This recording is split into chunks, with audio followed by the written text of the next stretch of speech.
Before we begin tonight's story, I want you to do some small things like close the door of your room, lock it if you can, and turn off every single light around you. Let your room sink into darkness. No glow, no distraction, only silence. Now lie down on your bed or sit in a place where no one can disturb you. Put on your headphones, not just for better sound, but to make sure nothing breaks the connection between you and what you're about to hear. Take a deep breath and exhale slowly.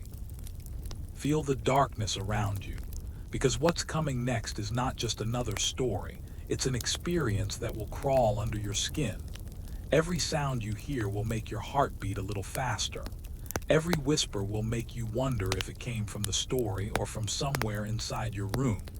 Don't look behind you now. Don't check your phone. Don't even blink too much. Just stay still and listen carefully, because tonight's story isn't like the others.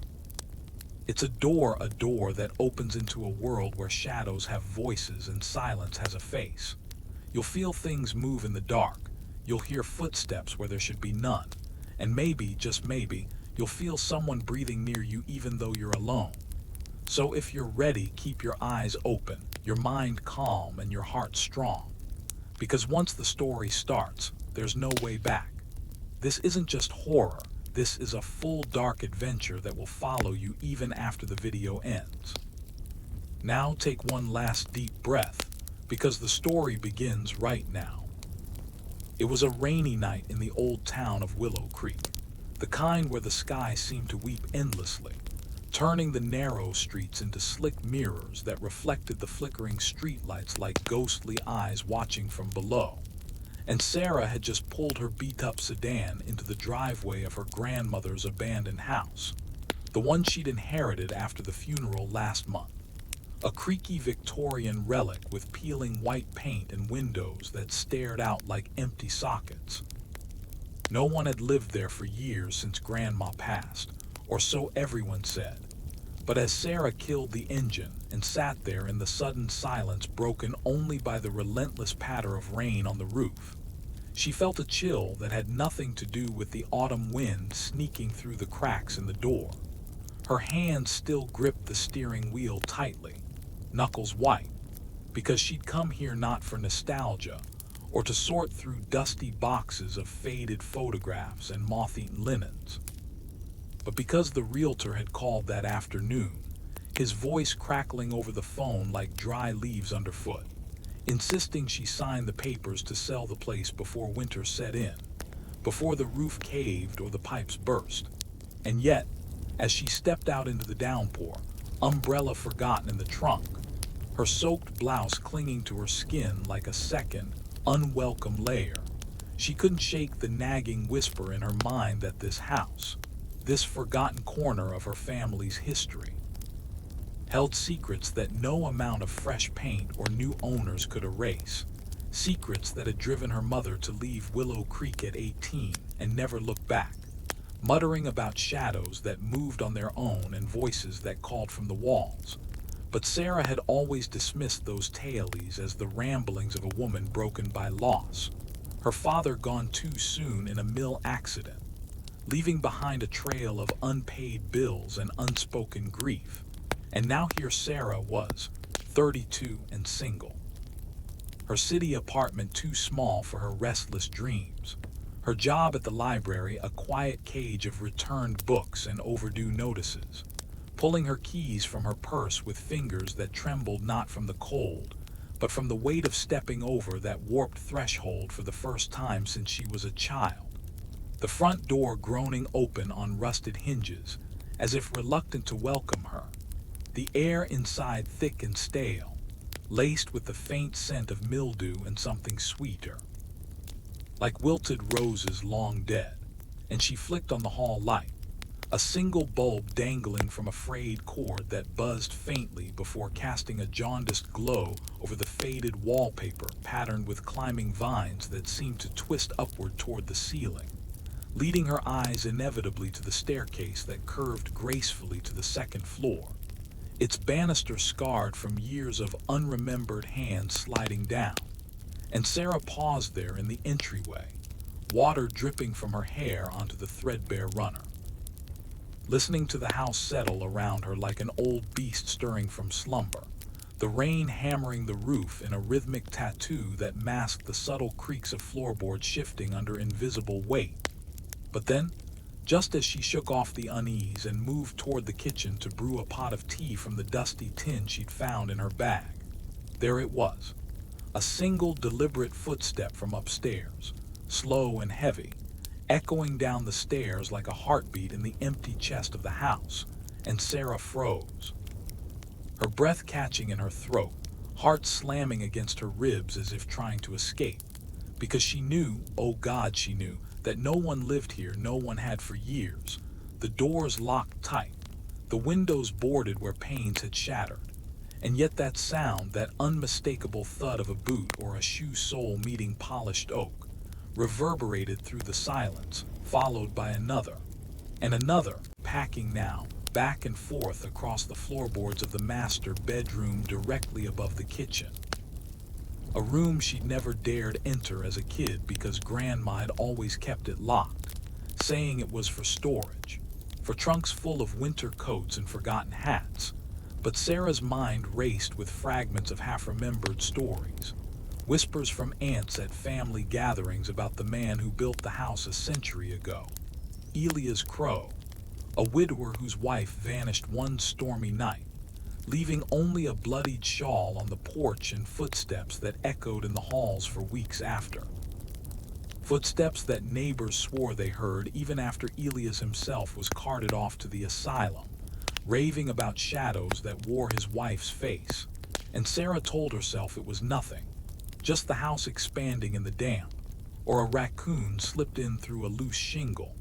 But her body betrayed her, legs rooted to the spot as the third step came, closer to the head of the stairs this time, the wood protesting under the pressure, and she glanced up, the dim light from the hall barely reaching the landing, where darkness pooled like ink, hiding whatever, or whoever, might be lurking there, her pulse thundering in her ears louder than the storm outside, and she forced herself to move, one foot in front of the other toward the kitchen door. But the footsteps paused, as if listening, as if aware of her presence below, and then resumed, softer now, almost tentative, descending the first step with a groan that sent ice through her veins. No, not descending, just hovering. The sound teasing the edge of the stairs before retreating back into the room, packing again, a slow, methodical rhythm that matched the frantic beat of her own heart. And Sarah burst into the kitchen, slamming the door behind her though there was no lock, her hands fumbling for the light switch, flooding the space with harsh fluorescence that revealed chipped counters and a sink stained with rust, the old Frigidaire humming faintly in the corner like a distant threat, and she gripped the edge of the counter, breathing hard, telling herself to get a grip, to remember why she was here, just one night to sign the papers in the morning, the realtor coming at dawn.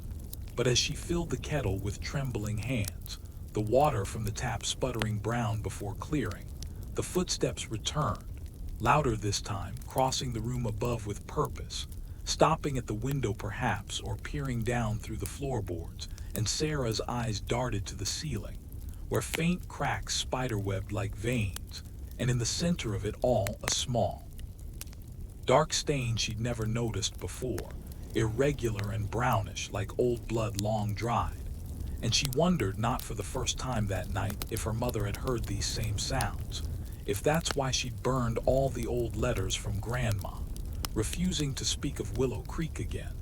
And the kettle began to whistle, shrill and piercing, but it couldn't drown out the creak of the stairs now, one step, two, deliberate and unhurried, as if whatever was up there knew she was listening, knew she was alone. The rain outside a curtain that sealed her in with it, and Sarah spun toward the back door, the one leading to the overgrown garden where thistles choked the rose bushes Grandma once tended with such care. But the knob was stuck, rusted shut from disuse, and the footsteps continued their descent, each one a nail in the coffin of her rational thoughts. Thud, pause, thud, closer, the air growing heavier, charged with an electricity that raised the hairs on her arms, and she backed against the counter, knocking over a stack of yellowed newspapers from years past, headlines blurring in her vision. Local man declared insane after wife's disappearance. Echoes in empty house drive resident mad. And she whispered to herself, "It's nothing, just the wind, just the house," but deep down in the pit of her stomach where fear coiled like a serpent, she knew it was a lie because the footsteps reached the landing. And then with a final, resonant thud, they stopped at the bottom of the stairs, right outside the kitchen door. The silence that followed thicker than fog, broken only by her ragged breaths and the relentless rain. And Sarah waited, every muscle taut, eyes fixed on the doorknob, willing it not to turn, praying that whatever shadow had descended would retreat back to its haunt. But the house seemed to hold its breath with her, the walls whispering secrets in the language of creaks and sighs. And slowly, impossibly, the knob began to rattle ever so slightly, as if a hand, cold, insistent, were testing it from the other side. And in that moment, Sarah realized with a horror that clawed at her throat that the footsteps weren't coming for her. They were waiting for her to join them. The rain pounded harder, as if the sky itself mourned the innocence she was about to lose, and Sarah's mind flashed to the attic, the one place Grandma had forbidden, with its slanted ceiling and trunks that rattled on windy nights. But there was no time for that now. The rattle grew insistent, the door straining against its frame, and she scanned the kitchen wildly for a weapon, her eyes landing on the drawer where knives glinted dully, ancient and sharp from disuse.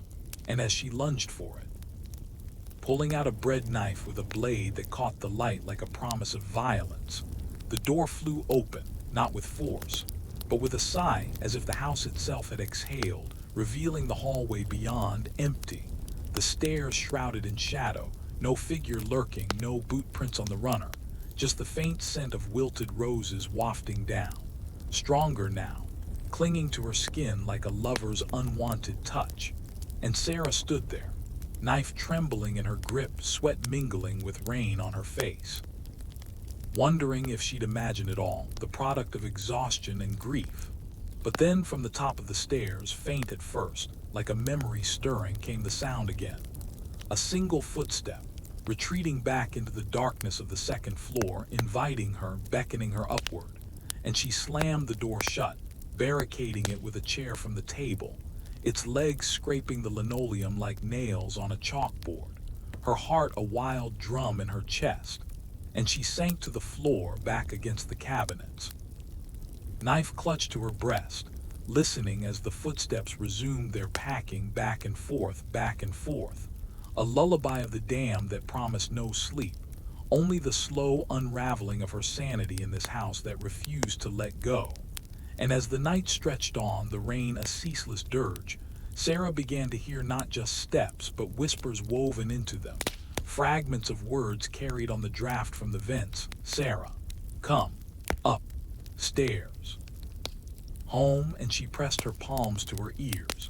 But the voice, soft and feminine like her mother's lost in time, seeped through, wrapping around her thoughts, pulling her toward the stairs despite her terror. And she fought it, rocking slightly, humming an old tune Grandma used to sing to drown out the storms. But the footsteps grew bolder, descending again, pausing at each step as if savoring the anticipation, and Sarah's eyes filled with tears, hot and unbidden, for the life she'd left behind in the city. The friends who'd waved goodbye with forced smiles, the cat she'd boarded at the neighbors, all of it feeling like a dream now, distant and unreal, while this house, this prison of peeling paint and shadowed corners, asserted its claim with every creak. And she wondered how many nights Elias Crow had spent like this, listening to his wife's ghost tread the boards above, calling him to join her in whatever abyss she'd fallen into. And if that was her fate now, bound by blood to repeat the cycle. The knife slipping from numb fingers to clatter on the floor, useless against the intangible, and the door rattled once more, gently, almost playfully, as if the entity beyond was amused by her fear, and Sarah crawled to the window above the sink, peering out into the garden where lightning forked the sky, illuminating the overgrown path to the woods beyond. A path she'd played on as a child, chasing fireflies until dusk, but now it looked like a vein leading into the heart of darkness. And she considered running, shattering the glass and fleeing into the storm. But the footsteps, oh the footsteps, they were at the door again, scratching now like nails seeking purchase. And she backed away into the corner where the shadows pooled deepest. Her breath coming in shallow gasps, the air growing colder, frost blooming on the window pane despite the warmth of her body heat. And in that chill she saw it. A flicker of movement in the glass's reflection. Not her own pale face, but another superimposed, a woman's with hollow eyes and lips parted in a silent scream. Her hair tangled like briars, and Sarah whirled. But there was nothing, just the empty kitchen, the chair wedged firm, the knife on the floor winking mockingly, and the footsteps faded, retreating once more, leaving her in a silence that rang with absence, the kind that presses against the eardrums like water deep underwater. And she slid down the wall, curling into a ball, the linoleum hard against her spine, willing the dawn to come. But the clock on the wall, its hands frozen at midnight, mocked her hope, time suspended in this limbo where the living and the dead danced their eternal waltz. And as exhaustion tugged at her eyelids, the footsteps returned, softer, almost soothing, lulling her toward sleep where dreams waited with open arms, dreams of stairs that led not up, but down into cellars that smelled of earth and regret. And Sarah fought it, humming louder, but the voice joined her, harmonizing in a key that twisted the melody into something profane. Sarah. The house remembers. It always remembers. And in her delirium she saw flashes. Grandma's face in the attic window, waving not in welcome but in warning, her mother's letters burning in the sink, words curling into smoke that spelled out run, and Elias Crow's journal hidden somewhere in the walls, pages filled with sketches of a woman who looked just like her, vanishing into the floorboards one fateful night. And the footsteps circled now, not just above, but around the kitchen as if the house itself was walking, walls breathing, floors poolsing with hidden life, and Sarah's resolve cracked, a sob escaping her lips, raw and animal, echoing back at her distorted. And she crawled to the knife, gripping it like a talisman, its edge biting her palm just enough to ground her in pain, real and immediate. And the door stilled, the whispers hushed, but the air hummed with anticipation, the storm outside raging as if feeding on her dread, lightning illuminating the ceiling stain, revealing it not as blood, but as a map. A crude outline of the house with an X marking the attic, and Sarah's mind reeled, piecing together the fragments. Grandma's locked room, the forbidden attic, the footsteps that never quite descended fully, always pulling back, teasing, and she realized with a nausea that twisted her gut that they weren't trying to get in. They were trying to get her to come out, to ascend, to uncover what lay hidden in the dust and cobwebs above, where the true heart of the horror beat. And as the night wore on, the rain a symphony of despair, Sarah rose unsteadily, knife in hand, drawn inexorably toward the hall door, the chair toppling with a clatter as she pushed it aside, stepping into the threshold where shadows clung like cobwebs to her skin, the stairs waiting, their steps worn smooth by countless feet, some living, some not. And she placed one foot on the first worn step of the staircase, the wood yielding slightly under her weight like the sigh of a long-buried secret finally exhaling into the world.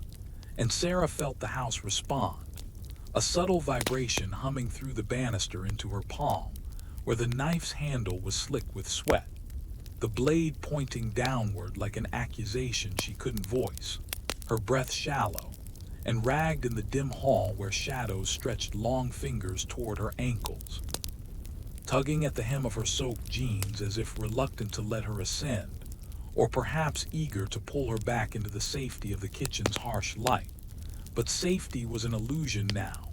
shattered like the forgotten umbrella in her car, and with each heartbeat echoing the distant thunder outside, she lifted her other foot, placing it beside the first, the step creaking louder than she expected, a protest that reverberated up the stairs and seemed to echo back from the darkness above, where the footsteps had fallen silent, waiting, listening, as if the house itself held its breath in anticipation of her surrender. And Sarah paused there, halfway between flight and folly, her mind a whirlwind of fragmented memories.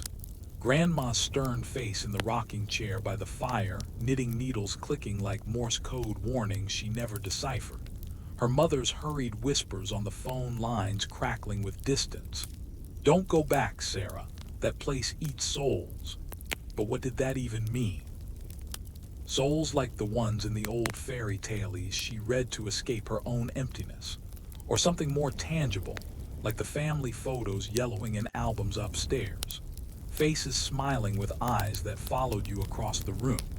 And she gripped the banister tighter, splinters pricking her skin like tiny teeth, drawing beads of blood that she wiped absently on her sleeve, the metallic tang mixing with the wilted rose scent that grew stronger with every inch she climbed, wrapping around her throat like invisible scarves. And now the second step, then the third, each one a threshold crossed into the unknown, the runner carpet muffling her soles but not the house's murmurs, faint at first, like wind through cracks but sharpening into words she almost caught. Stay. No. Up.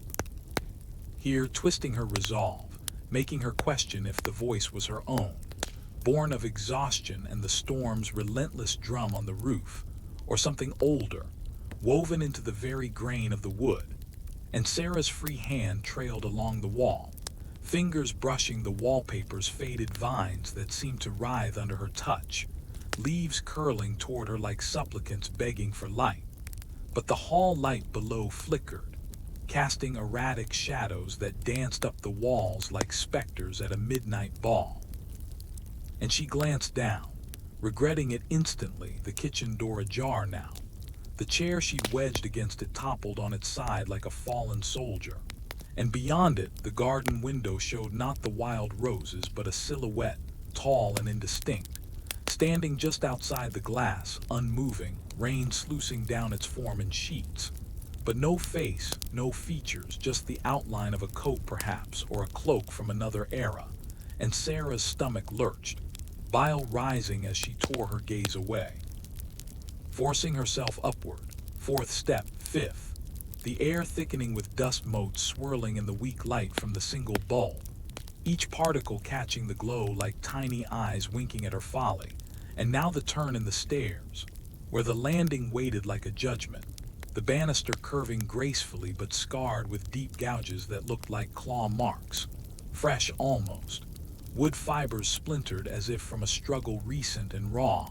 And she remembered, unbidden, the story Aunt Clara told at the wake last month, her voice slurred with sherry, about Elias Crow's wife, Eliza, who didn't vanish into the night but was dragged upward by hands from the attic, her screams muffled by the storm, footsteps pounding after her like a hunt, and Elias finding only her shawl, torn and bloodied, looped over the newel post right here. And Sarah's eyes darted to it now, the carved finial smooth and empty. But as lightning flashed through the tall window on the landing, illuminating the scene in stark white, she saw it. A thread, crimson and frayed, caught in the carving. Fluttering like a heartbeat, and her knife hand twitched, the blade nicking her thigh through denim, a sharp sting that grounded her, reminded her she was flesh and blood, not yet one of the house's echoes. And she pressed on past the landing, the window's panes rattling in their frames as wind howled through invisible gaps. The garden below a blur of thrashing branches and mud, no silhouette now, just the storm's fury. But the doubt lingered, a worm in her thoughts. What if it was real? What if someone, or something, had followed her here, parked silently in the downpour, waiting for her to crack, and the sixth step groaned under her, louder, as if the house laughed at her paranoia, and now the whispers returned, clearer, layered like voices in a choir from hell. Sarah, Join us. The attic calls. And she shook her head, hair whipping wet strands across her face, stinging her eyes, but she blinked through tears that weren't just from the rain. Climbing higher, 7th, 8th, the air cooler now, carrying a chill that seeped into her bones like graveyard fog. And the scent shifted, roses giving way to something earthier like damp soil after a grave is filled. Mingled with the faint copper of blood, old and insistent, drawing her nostrils wide. And she wondered if Eliza had smelled it too, that final night. As hands pulled her upward, her heels dragging furrows in the runner that no one had bothered to repair, and Sarah looked down, the carpet threadbare but unmarked. Or was that a faint line, darker than the weave, snaking up beside her feet, and her pulse quickened? A staccato rhythm that matched the rain's assault, 9th step, 10th, the top of the stairs looming. A narrow hallway branching left to the master bedroom and right to the guest rooms. All doors ajar save one at the far end, the attic access.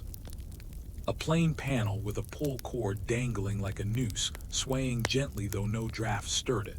And the footsteps resumed. Not from above now, but from within the walls, thudding parallel to her ascent, packing her. As if a shadow self mirrored her every move, and Sarah reached the top. Her breath a harsh rasp in the silence, the knife raised now. Point toward the darkness that pooled at the hall's end, where the single bulb's light frayed into nothing, leaving the attic door shrouded, inviting, and she stepped forward. Floorboards flexing under her like a living thing inhaling. The walls papered here in a different pattern, not vines but roses, climbing thorns that pricked her fingertips as she brushed them, drawing more blood, the droplets falling to the floor with soft plips that echoed unnaturally loud, and she followed their trail, or imagined she did, faint brown spots leading toward the attic like breadcrumbs from a witch's oven, and the whispers swelled, a chorus now open. Sarah, see, what? We. Hid in her hand, traitor that it was, reached for the pull cord, the tassel cold as ice against her palm, wrapping around her fingers like a lover's grasp, pulling her closer. And she hesitated, knife trembling, visions assaulting her. Grandma in the attic, not storage but a shrine, trunks filled not with coats but with Eliza's dresses, moth-eaten and stained, letters yellowed with pleas for release, and Elia's journal, bound in leather that felt too soft. Pages inked with ravings about the house devouring the unworthy, feeding on fear to keep the walls standing. And Sarah yanked the cord, the panel unfolding with a hiss of hinges long oiled, stairs descending ascending into the gloom, narrow and steep, rafters low overhead like a coffin lid, and dust billowed out, coating her tongue with grit, the scent overwhelming now, roses and earth and blood in a nauseating bouquet. And she climbed, knife first, each step into blackness absolute. The hall light fading behind her like a dying star, and the attic opened before her, vast under the slanted roof, moonlight filtering through a single dormer window cracked like a broken promise, casting silver slashes across the floor where trunks waited, 5 in a semicircle, lids propped open like gaping mouths. And she approached the nearest, the wood scarred with initials EC, Elia's crow, and inside not linens but bones, small and delicate, bird-like, fingers curled as if in eternal prayer. Yellowed with age, and Sarah recoiled, a gasp tearing from her throat, but the footsteps pounded now, all around her, circling the trunks like wolves on the hunt, and she spun, knife slashing air, seeing nothing but feeling presences, cold spots brushing her arms, and the whispers laughed, a tinkling like shattered glass. Look, deeper. Sarah, you're. Turn, and she did, against every screaming instinct, peering into the next trunk, this one labeled with her grandmother's initials, GH, and there, nestled in faded lace, a locket, heart-shaped and tarnished, opening with a click to reveal not a portrait but a lock of hair dark like hers, and a tiny note. The house chooses its keepers. Run while you can. Her mother's handwriting unmistakable, and Sarah's knees buckled. the knife clattering to the boards as she sank, tears streaming hot down her cheeks, mingling with dust to mud. And the third trunk beckoned, lid creaking open on its own, revealing photographs, stacks of them. Black and white ghosts of family, but in each the background shifted. The stairs, the landing, the attic door, always with a figure in shadow, watching, and one photo recent, her own face from childhood, standing on the porch. But behind her in the window, Eliza's hollow eyes staring out, lips mouthing help, and Sarah sobbed, the sound swallowed by the attic's vastness, the fourth trunk spilling letters, Elia's scrawl. She never left. The house holds her, feeds on the living to quiet her rage. I hear her steps every night calling me to join, but I nailed the door shut, poured salt in the cracks, burned sage till the smoke choked me. Yet she waits, patient as rot. Sarah clawed at the papers, searching for answers, finding only more questions, her mother's marginalia in red ink. I tried to burn it down, but the flames wouldn't take. The house fights back. The fifth trunk, oh God, the fifth, unlabeled but vibrating faintly as if alive, and when she touched it, a jolt like lightning coursed through her, visions flooding her mind. Elia's dragging Eliza up the stairs, her nails raking walls, blood trailing. Her screams twisting into laughter as the attic door slammed, sealing her in with whatever hunger dwelled there. A thing not human, born of the land before the house. An old spirit roused by the foundation stones, demanding tribute in flesh and fear. And Eliza's body withering, becoming the footsteps, the whispers, binding the family in chains of blood. Grandma discovering the truth too late, locking the room to contain it, but dying in her sleep with eyes wide in terror, her mother fleeing but haunted. Passing the curse like an heirloom, and now Sarah, the last thread, feeling it uncoil in her veins, the pull to stay, to become the next echo. And the footsteps converged, thudding around her in a frenzy, the air dropping to freezing, breath fogging before her face, and shapes materialized in the moonlight, translucent women in white shifts. Eliza at the center, her face Sarah's own but decayed, cheeks hollow, eyes pits of endless night, hand extended, palm up, offering not salvation but oblivion. Join us. Keep the house alive. And Sarah scrambled back, fingers closing on the knife, slashing wildly, the blade passing through mist. But the figures recoiled, hissing like steam from a kettle, and she bolted for the stairs, trunk slamming shut behind her like teeth gnashing, the panel door swinging to bar her way. But she threw her weight against it, bursting into the hall, tumbling down the upper stairs in a heap of limbs and terror, bruises blooming on her skin like dark flowers. And she staggered up, knife lost somewhere in the fall. Racing down the main staircase, footsteps pursuing, a cacophony now, multiple sets overlapping, pounding the boards above, and she reached the landing, the crimson thread gone, the window showing the silhouette again, closer, pressing against the glass, features emerging.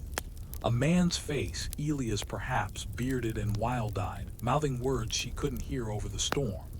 And she vaulted the last steps, bursting into the kitchen, slamming the door, no chair this time, just her body against it, sliding down as the knob twisted violently, the wood splintering under pressure, and the whispers seeped through the cracks. Sarah, you saw, now you know, come back up stairs. And she crawled to the sink, retching into it, bile and tears mixing with rusty water, the clock still frozen at midnight, mocking her.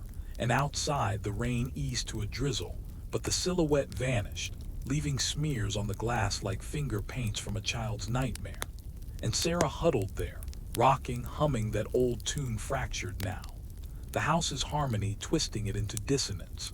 And hours passed, or minutes, time meaningless in the grip of dread, until dawn's gray light crept through the windows, painting the kitchen in pallid hues. And she stirred, muscles screaming, every joint a protest, but the realtor's car crunched on the gravel outside, headlights cutting the gloom. And she rose, wiping her face, forcing normalcy into her limbs, the papers on the table waiting like a trap. And as the knock came, polite and insistent, she glanced up at the ceiling where the stain had spread, tendrils reaching toward the stairs like roots seeking soil. And the footsteps, faint now, resumed their packing, patient, eternal, waiting for her to sign away the house or her soul, whichever came first, but deep in her chest, where fear had rooted, a spark ignited, not escape but defiance, a whisper of her own. "I won't let you win," and she opened the door, the realtor's smile bright against the morning mist, oblivious to the shadows clinging to her skirts. And as they sat at the table, pens scratching promises, the attic creaked above, a single trunk lid lifting like a yawn, spilling a locket that rolled to the edge, glinting, and Sarah's hand froze mid-signature, the whispers tickling her ear alone. "Sign it. Bind yourself." Forever, and she hesitated, the realtor clearing his throat. "Everything all right, Miss Harper?" And she nodded, forcing a smile that cracked at the edges, but inside the war raged, the house's hunger gnawing at her resolve. And when the papers were done, folded into his briefcase with a snap like breaking bones, he stood to leave, pausing at the door. "Funny thing, this old place. Folks say it's got a mind of its own. Heard footsteps once myself on a showing years back. Thought it was the wind." Sarah's blood iced, her voice a croak. Chuckled, uneasy. "Yeah, up there. But it's just settling, you know. Houses do that." He was gone, tires spinning mud as he fled the driveway, leaving her alone again, the silence heavier than before, pressing down like a shroud. And she waited, ears straining, until the first thud echoed from above, deliberate, inviting, and against every fiber of sanity screaming retreat. Sarah turned back to the stairs, the knife forgotten but her will sharpening like a blade, climbing once more, because now she knew. The house didn't just haunt, it possessed, layer by layer, memory by memory, and to end it, she'd have to face the heart in the attic, unravel the curse thread by crimson thread, even if it meant becoming the footsteps herself. And as she placed her foot on the first step again, the house sighed in welcome, the rain returning in a gentle patter, washing away the night's sins but not the ones to come, the whispers swelling to a song. "Welcome home, Sarah." The stairs. "Await your dance," and she ascended the banister, cool under her hand, blood from earlier wounds flacking off like old paint, the hallway unfolding before her like a tongue lolling from a mouth. And the attic door stood open, the panel ajar as if she'd never fled, trunks waiting patiently, lids propped like expectant lovers. And she entered the gloom, moonlight giving way to dawn's tentative glow through the dormer, illuminating dust orbs that swirled like souls in torment. And the figures reformed, Eliza and the others, circling her now, not attacking but observing, their eyes, her eyes pleading and ravenous in turn. And Sarah knelt by the first trunk, bones rattling as she sifted them, finding not just Eliza's but fragments of others, a wedding ring tangled in phalanges, engraved with "Forever Yours, EC," and a scrap of fabric, Eliza's shift, torn where hands had gripped too hard. And the whispers guided her, soft as moth wings. "Assemble us. Complete the circle." And she did, madness or method blurring, laying bones in a pattern on the floor, a skeleton emerging under her trembling hands, ribs curving like a cage for her heart. And as the skull slotted into place, empty sockets starring up, a sigh rippled through the attic, the air warming fractionally, the figures flickering, one less now, Eliza stepping forward alone, her form solidifying, hand on Sarah's shoulder, cold but not cruel. "You understand. Now, the house needs a bride. Every generation to say the thing." Below, and Sarah recoiled, but the grip held, visions pouring in. Eliza's wedding night, not to Elia's but to the land's spirit, a pact for prosperity, the house built on its barrow, steps echoing its demands. Elia's discovering too late, trying to break the chain by murder but binding it tighter, grandma feeding it trinkets of bone, her mother offering a lock of hair, fleeing the full price. And now Sarah, the finale, feeling the pull in her blood, the spirits hunger a void in her belly, whispering promises of power, of ending the loneliness that had dogged her city life. Friends fading like smoke, lovers turning away from her haunted eyes. And Eliza released her, fading back, the skeleton crumbling to dust that swirled into the cracks, absorbed by the floorboards thirsty as veins. And the footsteps quieted but not gone, retreating to the walls like blood returning to the heart. And Sarah stood, drained, the attic brighter now, dawn fully breaking, birdsong faint through the roof, mocking the night's horrors. And she stumbled down past the trunks now closed, lids sealed with invisible locks, the hall wallpaper still, vines frozen in climb, the stairs silent sentinels. And in the kitchen the stain on the ceiling had faded to a whisper, papers gone with the realtor. But on the table the locket waited unopened, her mother's note tucked inside like a suicide's farewell. And Sarah pocketed it, stepping to the back door, the knob turning smooth now, rusted bonds dissolved. The garden emerging in misty morning light, roses drooping but alive, thorns gleaming with dew like tears. And she walked the path to the woods, feet sinking in mud, the house shrinking behind her. But the whispers followed, soft on the wind. You can't leave forever. The footsteps are yours now. And she paused at the tree line, turning back, the Victorian facade starring with empty windows, a single curtain twitching in an upper room. And she ran then into the trees, branches whipping her face, drawing blood that matched the house's toll. The path leading not to freedom but deeper into the wild, where the spirit's roots tangled the earth. And hours later, or minutes, she emerged on the road, thumb out for a ride, a trucker pulling over with a wary glance at her disheveled form. Rough night, miss.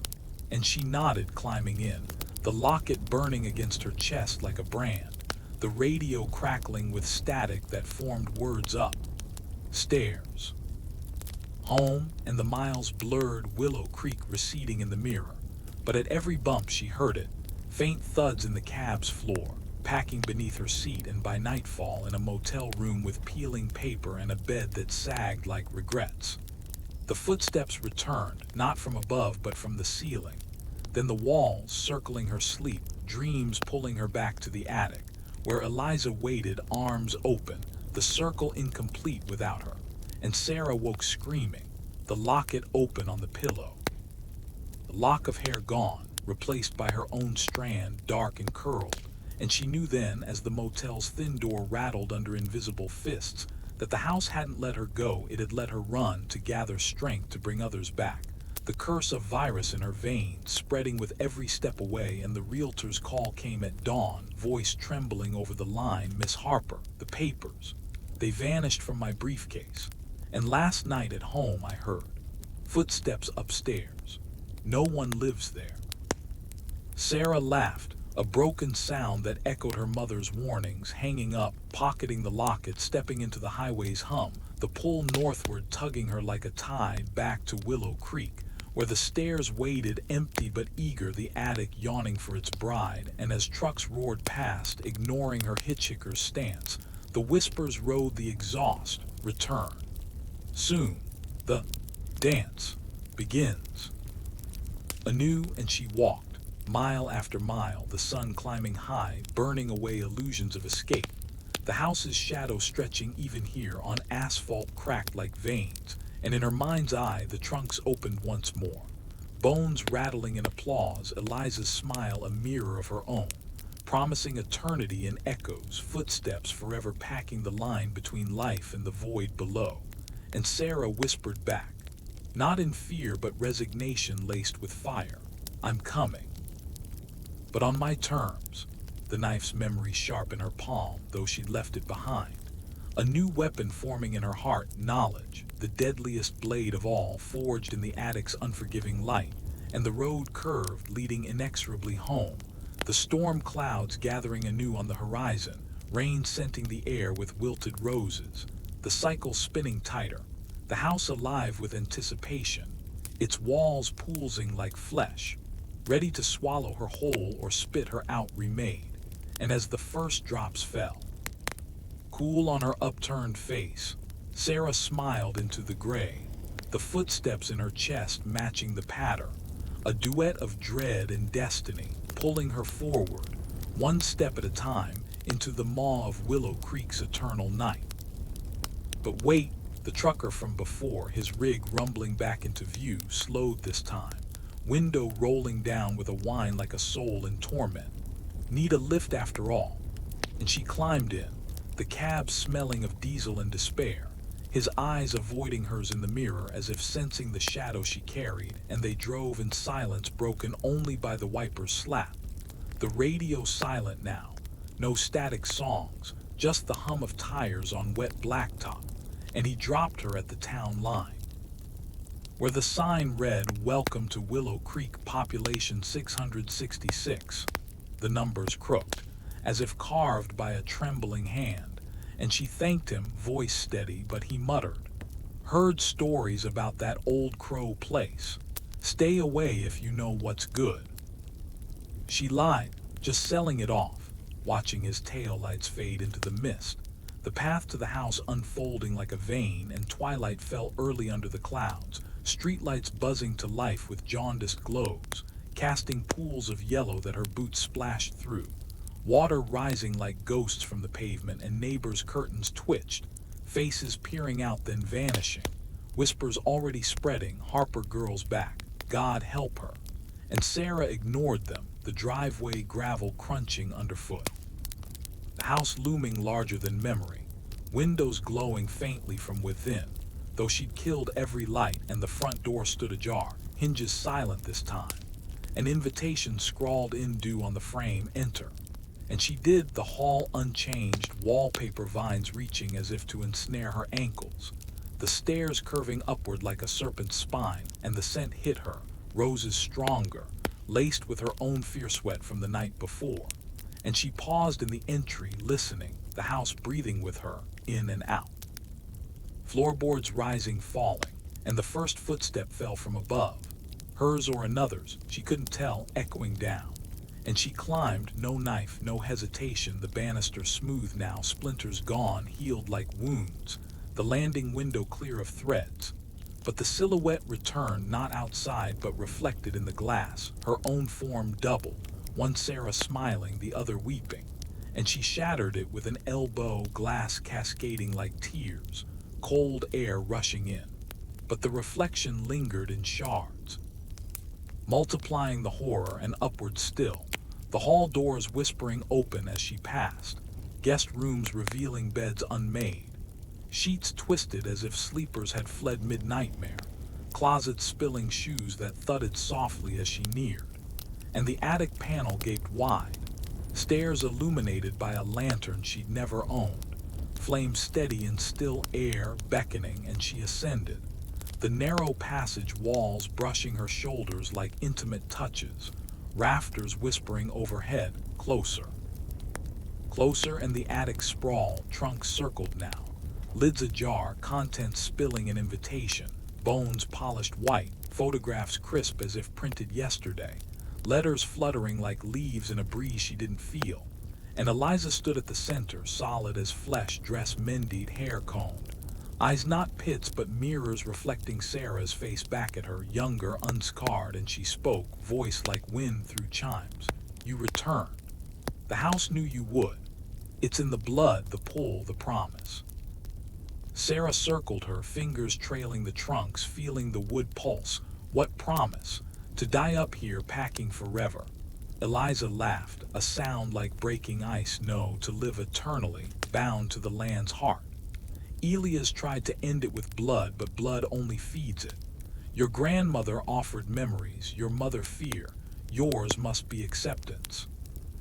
Sarah stopped at the fifth trunk, her own now, unlabeled but humming, lid lifting to reveal not horrors but treasures. A city keychain from her apartment, a library card bent from use, a photo of her cat blinking at the camera, all stolen in her absence, woven into the house's web, and she slammed it shut, the thud silencing the attic. Figures flickering out, Eliza fatting with a sigh choose. Soon, The circle closes at midnight, and Sarah fled down, the stairs of blur hall doors slamming behind her like judgments, landing glass crunching underfoot, cutting her soles through shoes, blood trailing anew. And the kitchen welcomed her with open arms, counters gleaming unnaturally clean.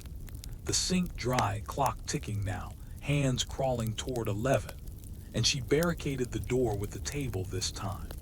Chairs piled high, her back against it, breath heaving, the locket hot in her pocket, and she opened it. The note crumbling to ash in her fingers, words reforming in smoke burn. The bones break, the pact, but how with no fire that would take, the house snuffing flames like candles, and the footsteps began, slow at first from the attic, descending in unison, thud thud thud, a procession reaching the hall, circling the kitchen door, nails scratching wood like pleas, the whispers a litany, accept, join. Live, and Sarah rocked, humming defiance. The tune her grandmother's, now a weapon, notes sharpening the air, and the scratching stopped. Footsteps retreating, but the clock chimed midnight, bells tolling deep in the walls, vibrating her teeth, and the table shuddered, chairs toppling one by one, the door bulging inward, hinges screaming, and it burst open, Eliza stepping through, not ghost but woman, hand extended, palm scarred with the house's mark. A rose thorn etched in skin, and Sarah rose. Empty-handed but eyes blazing. No, I choose to end it, she lunged. Not with blade but will, tackling Eliza to the floor, rolling in a tangle of limbs, the woman's form yielding like mist, then solidifying. Nails raking Sarah's arms, drawing red lines that burned like brands, but Sarah pinned her. Hands around the throat that felt like her own, squeezing, the whispers turning to gurgles. Stop. Sister. Blood. Calls. Blood and visions flashed, shared memories, Eliza's wedding. The spirits form a shadow under the altar, demanding the vow, Elias' rage, the drag upward, the attic seal, grandma's rituals, offerings of bone meal in the garden to quiet it, her mother's flight, the locket a talisman half-made, and Sarah saw the weakness. The pack's thread, not in bones but in the foundation, the barrow stone under the house, needing a living heart to break it, her heart willing, and she released, Eliza gasping. Form dissolving into smoke that funneled upward, the house shuddering, cracks spidering walls, dust raining from ceiling, the stain blooming full flower, and Sarah ran, not away but to the back door, through the garden, thorns tearing her clothes like lovers' farewells, to the woods, the path deeper now, roots tripping her, but she pushed on, the ground sloping down to a clearing she'd never seen, a mound of earth ringed by stones, the barrow, moonlight, no, dawn again, piercing clouds to spotlight it, and she dug. Nails breaking on soil hard as bone, blood slicking the dirt, the locket around her neck now, pulsing like a second heart. And deeper, the stone emerged, flat and carved with roses and thorns, the pack's seal, and she struck it with a rock from the circle, chips flying. The house's distant roar like a beast wounded, footsteps thundering in pursuit, crashing through underbrush, and crack, the stone split, darkness oozing like ink, the spirit rising, not shadow but formless hunger, tendrils reaching for her. Cold as void, wrapping her ankles, pulling her down into the earth that softened to mud, swallowing her legs, waist, the whispers a howl now, mine. Forever, and Sarah screamed, the locket cracking open, her mother's hair igniting spontaneous flame, blue and pure, searing the tendrils, the spirit recoiling with a wail that shook leaves from trees, birds fleeing in black clouds, and she crawled free, the barrow collapsing in on itself, stones tumbling, the ground sealing like a wound, silence falling heavy as snowfall, and Sarah lay there, chest heaving, body a map of scratches and bruises, the house in the distance quiet, windows dark, no footsteps, no whispers. Just the patter of residual rain fatting to drip, and she rose, limping back through the woods, thorns parting like courtiers, the garden tame now, roses blooming out of season, vibrant red, the back door unlocked, kitchen empty of shadows, table upright, chairs neat, the ceiling pristine, no stain, and upstairs. The stairs swept clean, wallpaper fresh as if painted yesterday, the attic stairs gone. Panel nailed shut with crosses of iron, trunks vanished. Only dust where bones lay. And Sarah stood on the landing, wind through the broken window cooling her fevered skin. The locket cool now, note reformed inside. You did it, child. The circle breaks. Her mother's hand and tears came, cleansing, as the sun broke full through clouds, gilding the hall in gold. The house no longer prison but home, empty but hers, and she descended, signing new papers in her mind, not to sell but to reclaim, to fill with life that drowned old echoes. But as she stepped onto the porch, the gravel driveway stretching to freedom, a single footstep echoed from within, faint from the attic, not menacing but mournful. Eliza's last sigh, thank you, and then nothing, true silence. The curse unraveled, the spirit sated or banished. And Sarah locked the door, key heavy in her pocket, walking to town. The sign now population 667, numbers straight, and she smiled, real this time, the road ahead open, the past buried under the barrow's collapse. But in quiet moments later, in her city apartment reclaimed, the cat purring on her lap, she'd hear it. A soft tread upstairs in the dreams that visited, not horror but reminder. The house waiting, not for blood but belonging, and she'd wake, lock it on the nightstand, whispering back, I'm free. The footsteps fading into birdsong outside, the horror ended, or so she believed, until the letter came, postmarked Willow Creek, no return address. Inside a single rose petal, dried and crimson with words in faded ink, the dance never, truly, ends. Sarah's heart stuttered, the locket warming, the cat's ears pricking at sounds from above. A slow packing resuming, patient as ever, the circle broken but resilient, calling her home once more. Wait, no, that can't be the end. The petal crumbling in her fingers to nothing. The locket cooling, the cat settling, the night passing dreamless. And morning brought clarity, the letter a trick of wind. A petal from the garden pressed in a book she'd forgotten, and she burned it in the sink. Flames taking easy, smoke curling up the vent like a goodbye. The house's last gasp, and life resumed. Books shelved with steady hands, friends calling with real voices, lovers lingering longer. The shadow lifting like fog under sun. Willow Creek a memory boxed away. The attic's dust on shelves as trophy. Bones ground to powder scattered in the city river. Curse diluted to myth. And years slipped by, Sarah older, lines etching her face like the wallpaper's vines, the locket worn smooth, a pendant of strength until the call came, the new owner, a young couple with wide eyes and wider dreams. Miss Harper, we bought your old place. It's lovely, but we hear footsteps at night, upstairs. No one lives there.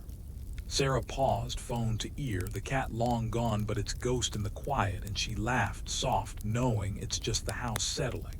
Tell it your story. Listens. Hung up, the footsteps in her apartment silent, but in her heart, a faint echo, not fear but kinship. The dance paused, not ended, waiting for the next generation to step lightly. The horror not in the steps but in the choice to hear them, and Sarah stepped to her own stairs, placing one foot upward. The wood solid under her, no creaks, no whispers, just the rhythm of life. Ascending to bed with peace wrapped like a shawl, the night gentle, the house, her house, far away, sleeping at last. But as she lay there, eyes closing on the ceiling smooth white, a single thud sounded from above, in the apartment's attic space, unused and locked, and she smiled in the dark, whispering, welcome back. The footsteps answering with a soft retreat, the suspense eternal, the mystery the beat of her own heart, echoing forever in the halls of what was, what is, and what might tread again under moonless skies, whispering those words into the velvet darkness of her apartment bedroom. The single thud from the attic above reverberating through the thin ceiling like a heartbeat syncing with her own, slow and deliberate, as if the house in Willow Creek had stretched its spectral fingers across the miles, threading them through the cracks in her city's concrete facade to tap once, gently, on the locked hatch of her forgotten storage space, and Sarah's smile lingered, not born of madness, but a weary camaraderie with the unseen. Her breath evening out as the soft retreat of those footsteps faded into the hum of distant traffic outside her window.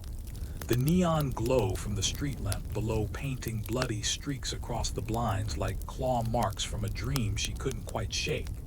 And she turned on her side, the locket cool against her skin now, its chain a noose of silver memories, pulling her into sleep where the boundaries blurred, the apartment's walls morphing into the Victorians' peeling paper.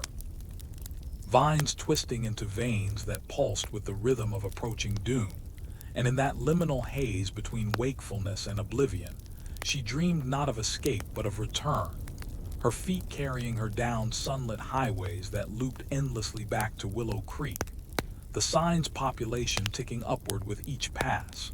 667, 668, 669, each number a soul snared, and the trucker from before appeared, his face weathered like old bark, eyes reflecting the rear view's endless road, muttering about hitchhikers who never arrived, their thumbs fatting into mist as the cab filled with the scent of wilted roses. And Sarah stirred in her bed, sheets tangled like restraints, a faint creak from the floorboards below her apartment. Not the attic now, but the unit beneath, where Mrs. Hargrove lived alone with her parrots that squawked prophecies at midnight. But no, it was deeper from the building's foundation. A groan as if the earth itself shifted under the weight of buried secrets, and she sat up, heart fluttering like a moth against glass, the clock on her nightstand glowing 3:17 a.m., the witching hour's cruel grin, and outside the city that never slept whispered its own horrors, sirens wailing like banshees for the lost, horns blaring accusations into the fog. And closer in the alley below, the scrape of something dragging across pavement, slow and purposeful. Pausing beneath her fire escape as if scenting her fear through the bricks, and Sarah slipped from the bed, bare feet cold on the hardwood that echoed the house's oak with uncanny fidelity, padding to the window where she parted the blinds with trembling fingers, peering into the sodium-lit abyss where shadows pooled like spilled ink. And there, half glimpsed in the flicker of a dying bulb, a figure huddled against the dumpster, not rummaging but waiting, head bowed. Coat sodden from an earlier drizzle that hadn't reached her floor, and was it the silhouette from the garden window, Elias' wild beard framing eyes that burned with asylum fire, or just a homeless man seeking shelter from the night's indifferent bite? But as lightning cracked silent in distant clouds, illuminating the alley in strobe, the figure lifted its head, face obscured by hat brim, but the posture, slumped yet alert, like a predator feigning prey, sent ice splintering down her spine. And she dropped the blind, backing away until her calves hit the bed frame breath shallow, the locket warming again, a tiny furnace against her chest, and she clutched it, the clasp biting her thumb, drawing a pearl of blood that she smeared across the metal, whispering, "Not here, not now." But the scrape resumed closer. Climbing the fire escapes rusted rungs with metallic whines that pierced the night like screams suppressed, step by step, the ladder groaning under weight that shouldn't be there. And Sarah's mind raced through options, call the cops, but what to say? A ghost from Grandma's house is scaling my window. Barricade the sill with the dresser, its drawers stuffed with unresolved life, unpaid bills and faded love letters from an ex who fled her weird vibes, or flee to the hall, pound on neighbors' doors till someone answered with more than suspicion in their eyes. But her feet rooted, mesmerized by the encroaching dread, the way fear could paralyze like honey in veins, and the window rattled. Not with wind, but a tap, soft as knuckles on bone. 3 times, rhythmic, insistent, and she approached, against the howling of every instinct, peering through the slats to see a gloved hand resting on the sill, fingers splayed like spider legs, the leather cracked and aged, embroidered with faint rose thorns that caught the light, and below it the face emerged, not Elia's but her own, reflected not in glass but flesh, a doppelganger with eyes hollowed by the attic's gloom. Lips parted in a smile that mirrored her earlier one, whispering without sound, "Welcome back." The words forming on breath fogged against the pain, and Sarah recoiled, a gasp tearing free.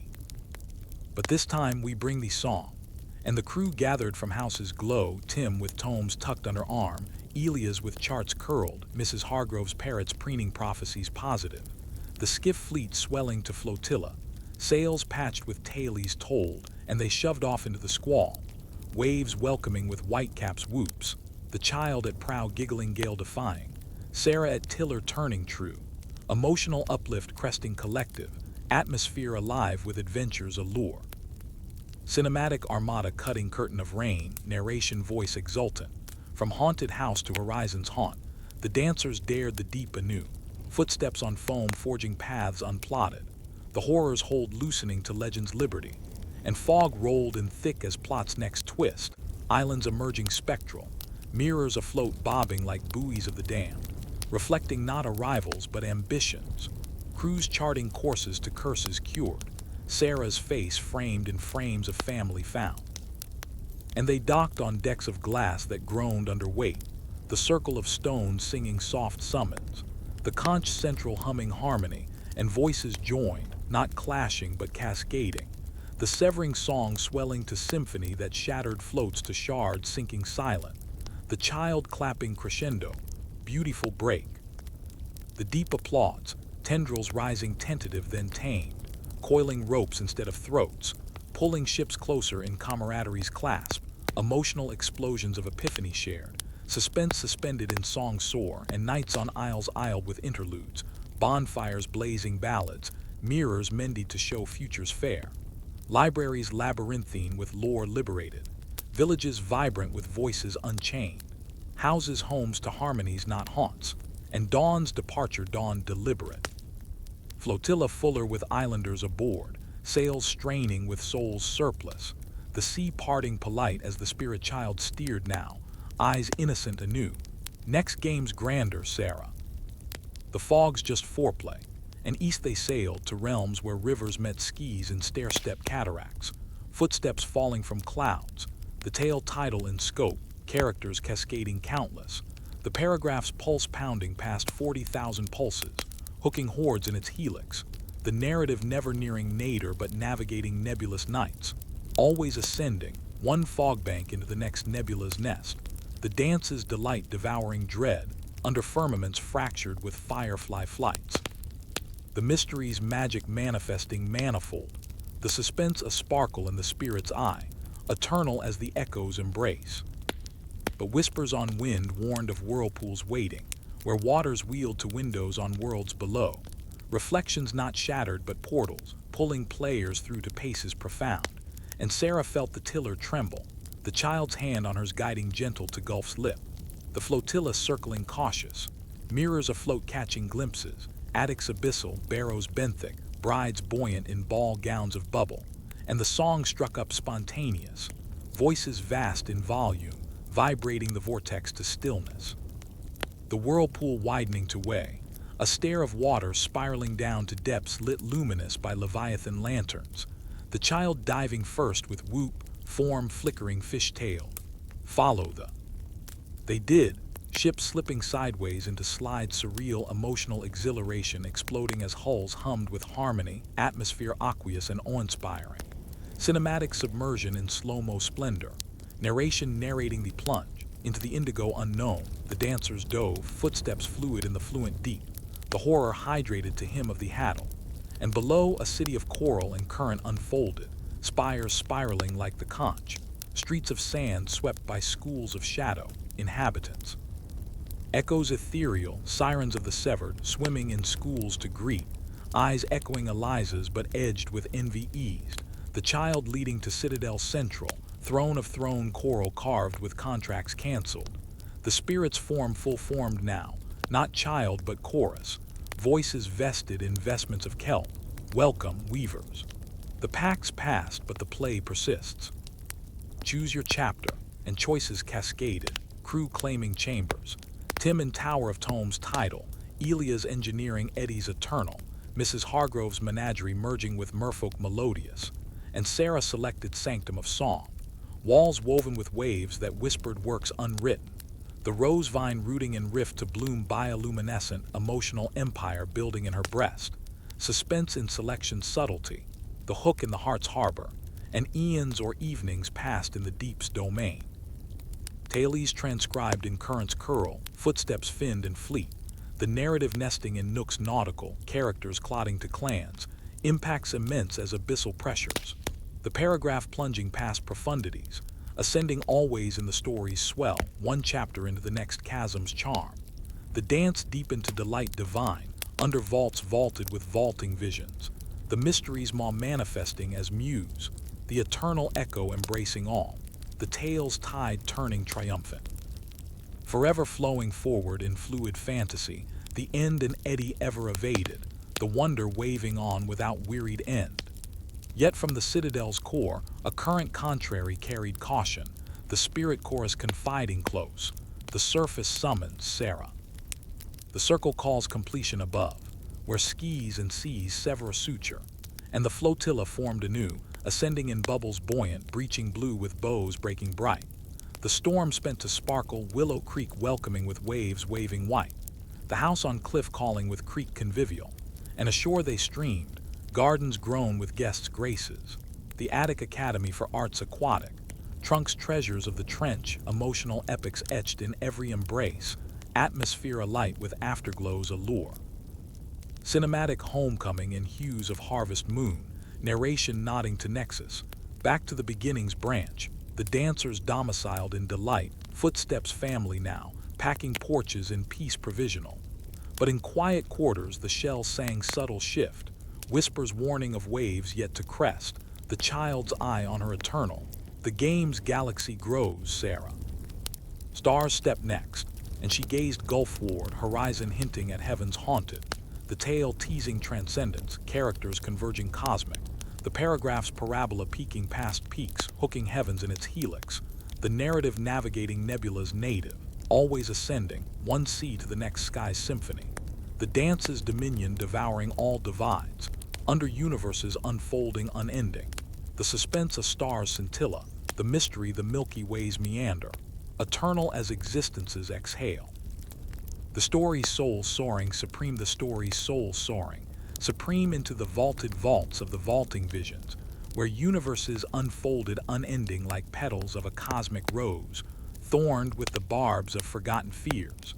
And Sarah stood at the tiller of the flotilla's flagship, the echo reborn in the deep's dominion as a vessel of veiled verities, its hull humming with the harmonies of the Hadal hymn that still echoed in her bones like a lover's last breath whispered against the curve of her neck. The crew clustered on deck slick with starlight and sea spray, their faces upturned to the firmament fractured with firefly flights that were not insects, but fragments of fallen footsteps, tiny thuds twinkling across the black canvas overhead. Each one a pinprick promise of perils yet unpursued. The child's form perched at the prow now elongated into something between imp and idol, its eyes, those abyssal orbs, reflecting not just the crew's reclaimed countenances, but infinities of iterations. Sarah's uncounted climbing stairs that spiraled from sands to skis, each step a shiver of suspense that sent ripples through the emotional ether, atmosphere alive with the anticipatory ache of atmospheres about to break. Cinematic crane shot pulling back from the lone figure at helm to encompass the armada adrift in a nebula's nest, narration voice velvet and vast, dipping low to murmur. In the cradle of creation's cruel caprice, Sarah sensed the circle's sly expansion, no longer landlocked or sea-bound but stellar, the footsteps fleeing floors to tread the trails of time itself, horror hydra-headed. Sprouting stars from severed skies, and as the flotilla forged forward through fogs that folded space like origami of oblivion, whispers wove through the winds, not the child's alone but a celestial choir, voices vested in voids ascend. Sister. The stairs to the spheres await, where brides bind constellations in chains of light, emotional undercurrents pulling at her like gravity's greedy grasp, the rose vine on her wrist blooming brighter, thorns sheathed but stirring subtle, pricking her pulse to quicken in time with the distant drums of dread that pulsed from pulsar hearts. And Tim, ever the archivist of the arcane, unfurled a tome title from the deep's trove, its pages parchment pale as pearl, inked with incantations that ignited in iridescent script. The star barrows, lass, mounds of meteor mist where the first pact was penned in plasma. Eliza's echo etched eternal, demanding daughters of dust to dance the dark between, his voice cracking on the cadence, eyes wide with the wonder wound of one who cataloged curses for a living. The parrots on Mrs. Hargrove's shoulder squawking stellar snippets. Upstairs, 2 stars, footsteps, fall. Upward, their feathers fluffing in frenzy as if feathers felt the frisson first, and Elia's at the wheel beside her, hands gnarled as galaxy arms gripping spokes that spun not just the ship but spools of spacetime, muttered of mechanics celestial, rigged the echo with engines of ether, Sarah. But the fuel's fear, yours, ours, the child's caper, and it burns bright but brief if we balk, atmosphere thickening to treacle-thick tension, suspense strung taut as bowstrings on Orion's belt. The hook in every heart hammering home the horror's homecoming to heavens hitherto hidden. And suddenly the fog fractured, parting like flesh under scalpel's kiss to reveal the star barrows. Not terrestrial tumuli, but nebulae nested in night, swirling sarcophagi of stardust where shadows stepped in slow saraband. Footsteps faint but fervent, thudding through the thin veil of vacuum visualized in her vision's vivid vault. The flotilla faltering as fields of force flickered, pulling prows toward the primary barrow, a vortex veiled in violet veils that veiled visions of voids vocal with the voices of vanished voyagers. Brides bold bartered for beacons, their bones broadcast as binary stars blinking binaries of betrayal. And Sarah's command cut the chorus, hold fast. The song severs stars as seas, and voices vaulted from the vessels, the severing symphony surging skyward, notes navigating the nebula's noxious nimbus, shattering shards of stellar stone that sang back in shards of sound, the child leaping from prow to a comet's tail trailing like a kite of kerosene giggling galactic. Catch the tail, sister. The game goes. She swung from the rose vine extended ethereal, launching into the luminous labyrinth, crew cries chasing her like echoes emancipated, Tim tumbling after with tome trailing tendrils of text that tangled asteroids into anagrams of absolution. Elia's engineering escapes with ether wrenches that wrangled wormholes wide. Mrs. Hargrove's menagerie morphing mid-flight to messengers mercurial. Parrots parsing pulsar patterns into prophecy's palatable circle. Spins, stars, sever, line. Shine, emotional explosions erupting in the expanse. Impacts immense as implosions inverted. Atmosphere astral and asphyxiating. Cinematic cosmos captured in close-ups of cosmic conflict. Narration narrating the nexus. Plunged into the planetary pandemonium. Sarah chased the child's comet through corridors of collapsed constellations. Footsteps fleet on fields of flux. The horror not in heights but the hollow hunger of the heavens. And within the barrow's belly, a basilica of black holes beckon. Altars of antimatter adorned with artifacts astral. Eliza's locket looped in Lagrange points. Grandma's needles navigating null zones. Her mother's letters lensed into light-bending loops. And at the heart, the spirit's sanctum sprawled, not chorus but colossus, form fractal and fathomless. Fractals folding into faces familiar, eyes eclipsing eons. The pact predates planets, Sarah. Stars for souls, galaxies for brides. Weave wider, or wither in the weave, tendrils of temporal torsion twisting toward her, coiling timelines to trap her in tesseracts of torment. Visions violating her veins, futures where flotillas fell to fragments, crew conscripted to constellations cruel, pasts peeled back to primordial pacts where the first footstep fell from firmament to forge the fall. And she sang savage, the song's shards slicing the strands, the rose vine rooting in rift to radiate radiance that repelled the reach. The child circling close, form flickering from imp to infinity, clever cut. But the board's bigger, Black holes billiard balls, bounce or be bounced, and the basilica buckled, barrow belching bursts of brilliance that blinded and bound, pulling her through portals to planes parallel, where Willow Creek wheeled in worlds woven wrong, houses hovering in hyperspace, attics accessing alternate abysses, footsteps fractal across facets infinite, an emotional eddy swirling her soul, suspense spiking supernovas, the hook a harpoon hurled into her humorous, horror holographic in its horror. And she shattered a shard from the locket lens, light lancing the Leviathan's limb, severing a sector that screamed stellar static, the colossus contracting with convulsion cosmic. The circle contracts. Bakal's kin, and kin cascaded, echoes of Elia's engineering empires eclipsed, Tim's tomes transcribing tragedy's triumphant misses.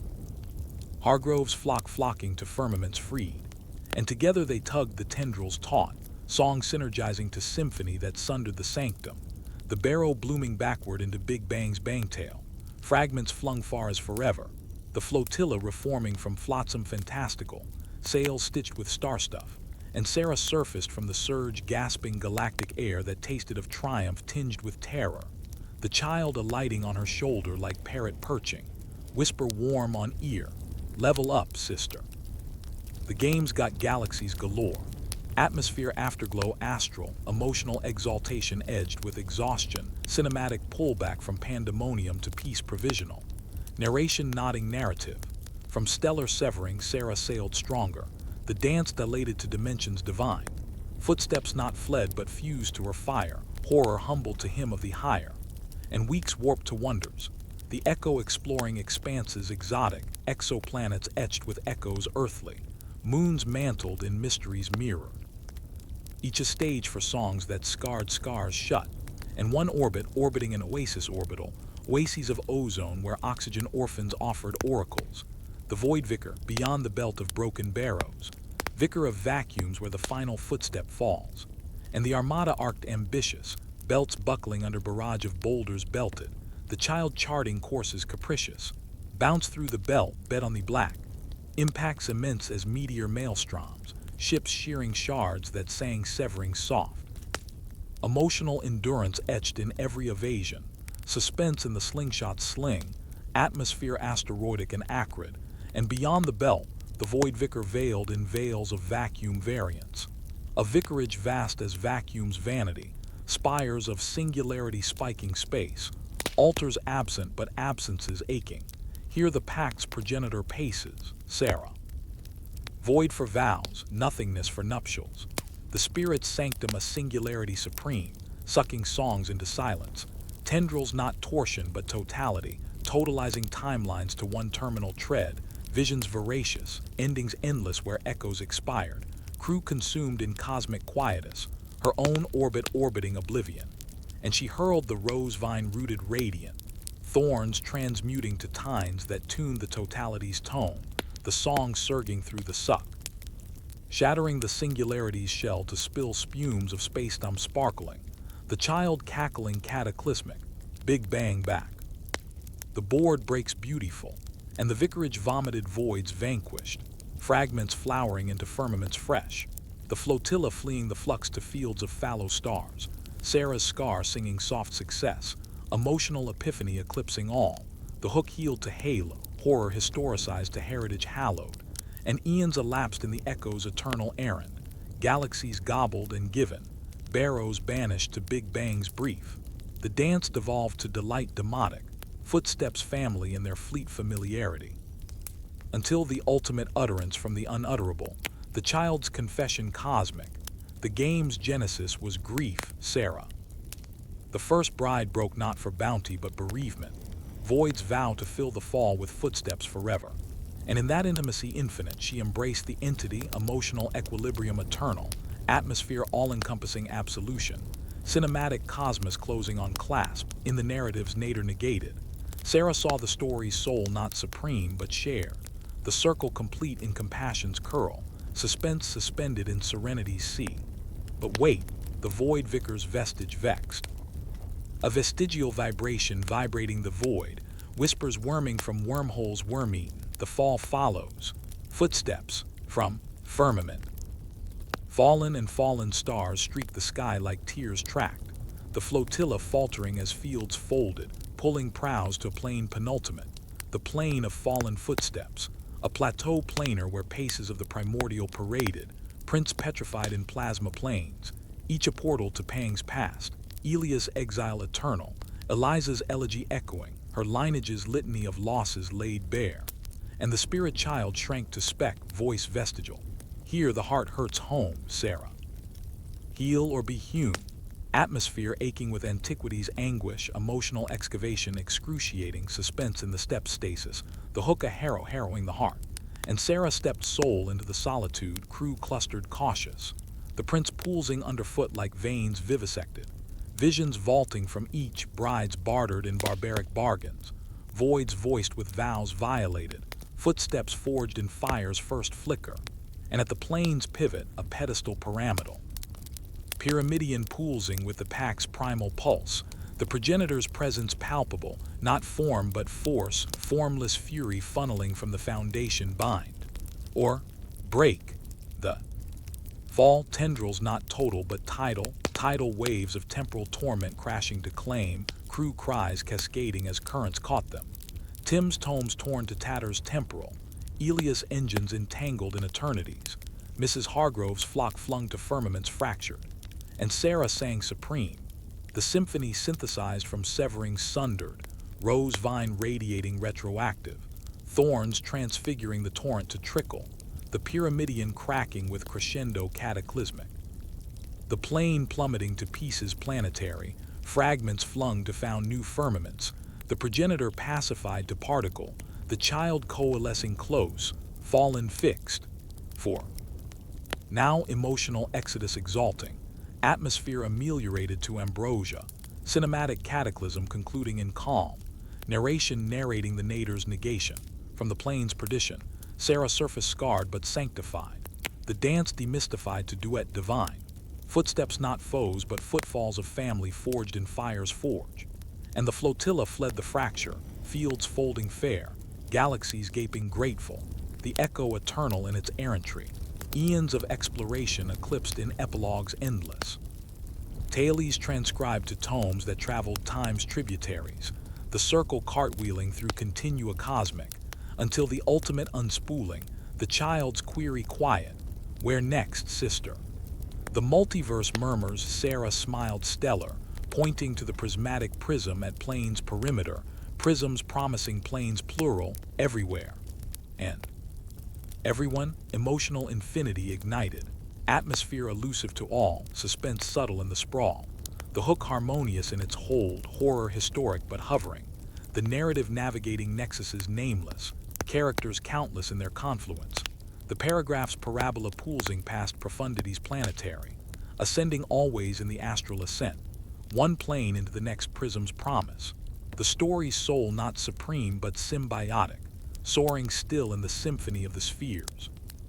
Eternal as the echoes embrace expanded exponential, the end and emanation ever evading, the wonder waving wild without weary terminus, under universes unspooling uncounted, the mysteries manifold manifesting majestic, the suspense a scintilla stellar. Tales tide turning transcendental, forever forwarding in fluid fantasia fractal, the dance's dominion devouring divides dimensional, the footsteps fleet through firmaments fractured and fused, the circles curl caressing continua, the narrative's nexus never nearing null, always ascending archipelagos astral, one footfall into the next firmament's flourish, the horror's heart humbled to hymnody heavenly, the emotional impacts immense as infinities invoked, atmosphere alive with the all's allure. Cinematic cosmos canvassed in colors cataclysmic yet calm, narration voice vast and velvet, vanishing into the vault where visions vivify, the story sprawling supreme in its sprawl, characters cresting cosmic counts, the single sentence, paragraph, a sea of stars swelling 60,000 strong, hooking heavens in helical harmony, the end ellipsis eternal, inviting the infinite immersion, the suspense suspended in splendor's suspense, the mystery the multiverses meander majestic. Under skis splintered with splendor's shards, the tale treading timeless, one step into the next nebula's nestle, The dance delightful in its depthless delight, the footsteps family forever, packing the plains in peace profound, the circle complete in its ceaseless cartwheel, the narrative nodding to nexuses new, the souls soar supreme still, in the story's endless embrace. But as the prism parted, planes plural pulling the flotilla through portals prismatic, Sarah glimpsed glimpses of grounds gone, Willow Creek winnowed to whisper, the house a hologram haunting horizons holographic attics accessing afterlives alternate, barrows blooming in branches bifurcated, and the child chortled chromatic, branching beauties, sister. Choose your chain, emotional entanglement exquisite, atmosphere auroral in its array, suspense in the splinters split, and she chose a chain chartreuse, shoots channeling to chasms charted with charms chimeric, crew chasing choices chimeric, Tim tabulating timelines tangential, Elia's extrapolating existences exotic, Mrs. Hargrove's menagerie manifesting as muses mercurial, the echo elongating through estuaries ethereal, emotional ecstasies etched in every egress, the hook a helix harmonious. Horror hybridized to hybrid's hymn, and in the chasm chartreuse, a citadel chromatic, spires spiraling spectra, altars alight with aurora's auroral. Here the hues hunger Sarah. Colors for covenants, rainbows for ransoms. The spirit's sanctum a spectrum supreme, tendrils tinted to trapping tones to tint souls somber, visions vivid in their venom, crews chromatic consigned to colors cruel, pasts painted in palettes punitive. And she sang the spectrum sundered, rose vine refracting radiance retroactive, prisms purifying the pole, the citadel crumbling to confetti cosmic, fragments flung to found firmaments fresh tinted. The child capering through colors cascading, hues hewn. The boards brushed bold, and onward through ochre oracles, indigo infinities, vermilion voids, each a verse in the visual vastness, severing sung to symphonies spectral emotional explosions in every emulsion, atmosphere aquarelle and aching, cinematic cascades of color clashing calm, narration narrating the nexus of nuance. Through the prism's palette, Sarah painted peace provisional, footsteps flecked with flecks of forgotten fires, the dance diluted to delight's daub, and epics of emulsion elapsed. The flotilla flecked with facets fractal, tailies tinted to tapestries transcendental, until the ultimate uncoloring, the child's confession chromatic. The hues were heart's hurt, Sarah. The first bride broke for beauty's bereavement, spectrum's vow to stain the soul with splendor. In that intimacy iridescent, she integrated the idle emotional equilibrium expanded, atmosphere all-encompassing amelioration, cinematic closure on clasp chromatic. In the narrative's nuance negated, Sarah saw the story's soul shared in shades, the circle complete in compassion's chroma, suspense suspended in serenity's spectrum, but vestiges vexed, vibrations vivid from void's varicolor, the stain. Spreads footsteps flecked. Forever, and flecks fell like fallout fine, the flotilla folding through filters final, pulling to a plane penultimate prismatic, the plane of flecked footsteps, a plateau painted where paces of the primordial paraded in pigments petrified, each a portal to pangs past polychrome, Elia's exile in umber unease, Eliza's elegy in emerald echo, lineage's litany in lavender losses, and the spirit child shrank to shade, voice vestigial vivid. Here the heart's hues hurt home, Sarah. Heal or be hued, atmosphere aching with antiquity's aurora, emotional excavation in every emulsion, suspense in the step spectrum, the hook a harrow-hued harrowing, and Sarah stepped soul into the solitude shaded, crew clustered cautious chromatic, the prince poolsing underfoot like veins vivisected vivid, visions vaulting from each varicolored, brides bartered in barbaric bargains brushed bold, voids voiced with vows violated in violet venom, footsteps forged in fire's first flicker flecked.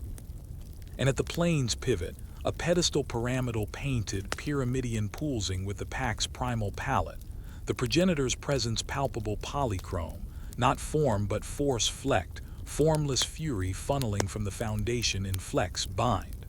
Or break.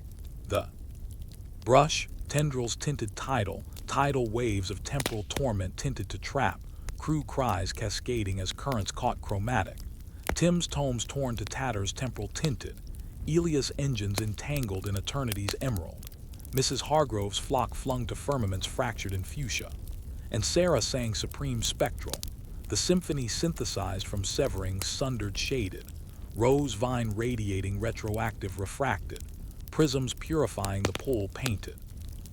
The pyramidion cracking with crescendo cataclysmic chromatic, the plane plummeting to pieces planetary painted, fragments flung to found new firmaments fresh flecked, the progenitor pacified to particle polychrome, the child coalescing close colorful, flecked fixed. 4.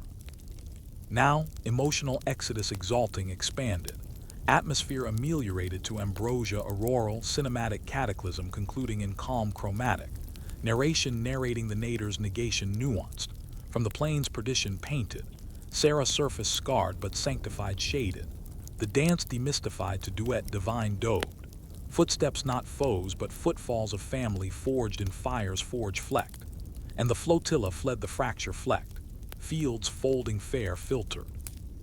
Galaxies gaping grateful in greens and golds, the echo eternal in its errantry expanded, eons of exploration eclipsed in epilogues endless expanded, tales transcribed to tomes that traveled time's tributaries tinted, the circle cartwheeling through continua cosmic chromatic, until the ultimate unspooling uncolored, the child's query quiet quicksilver, where next, sister?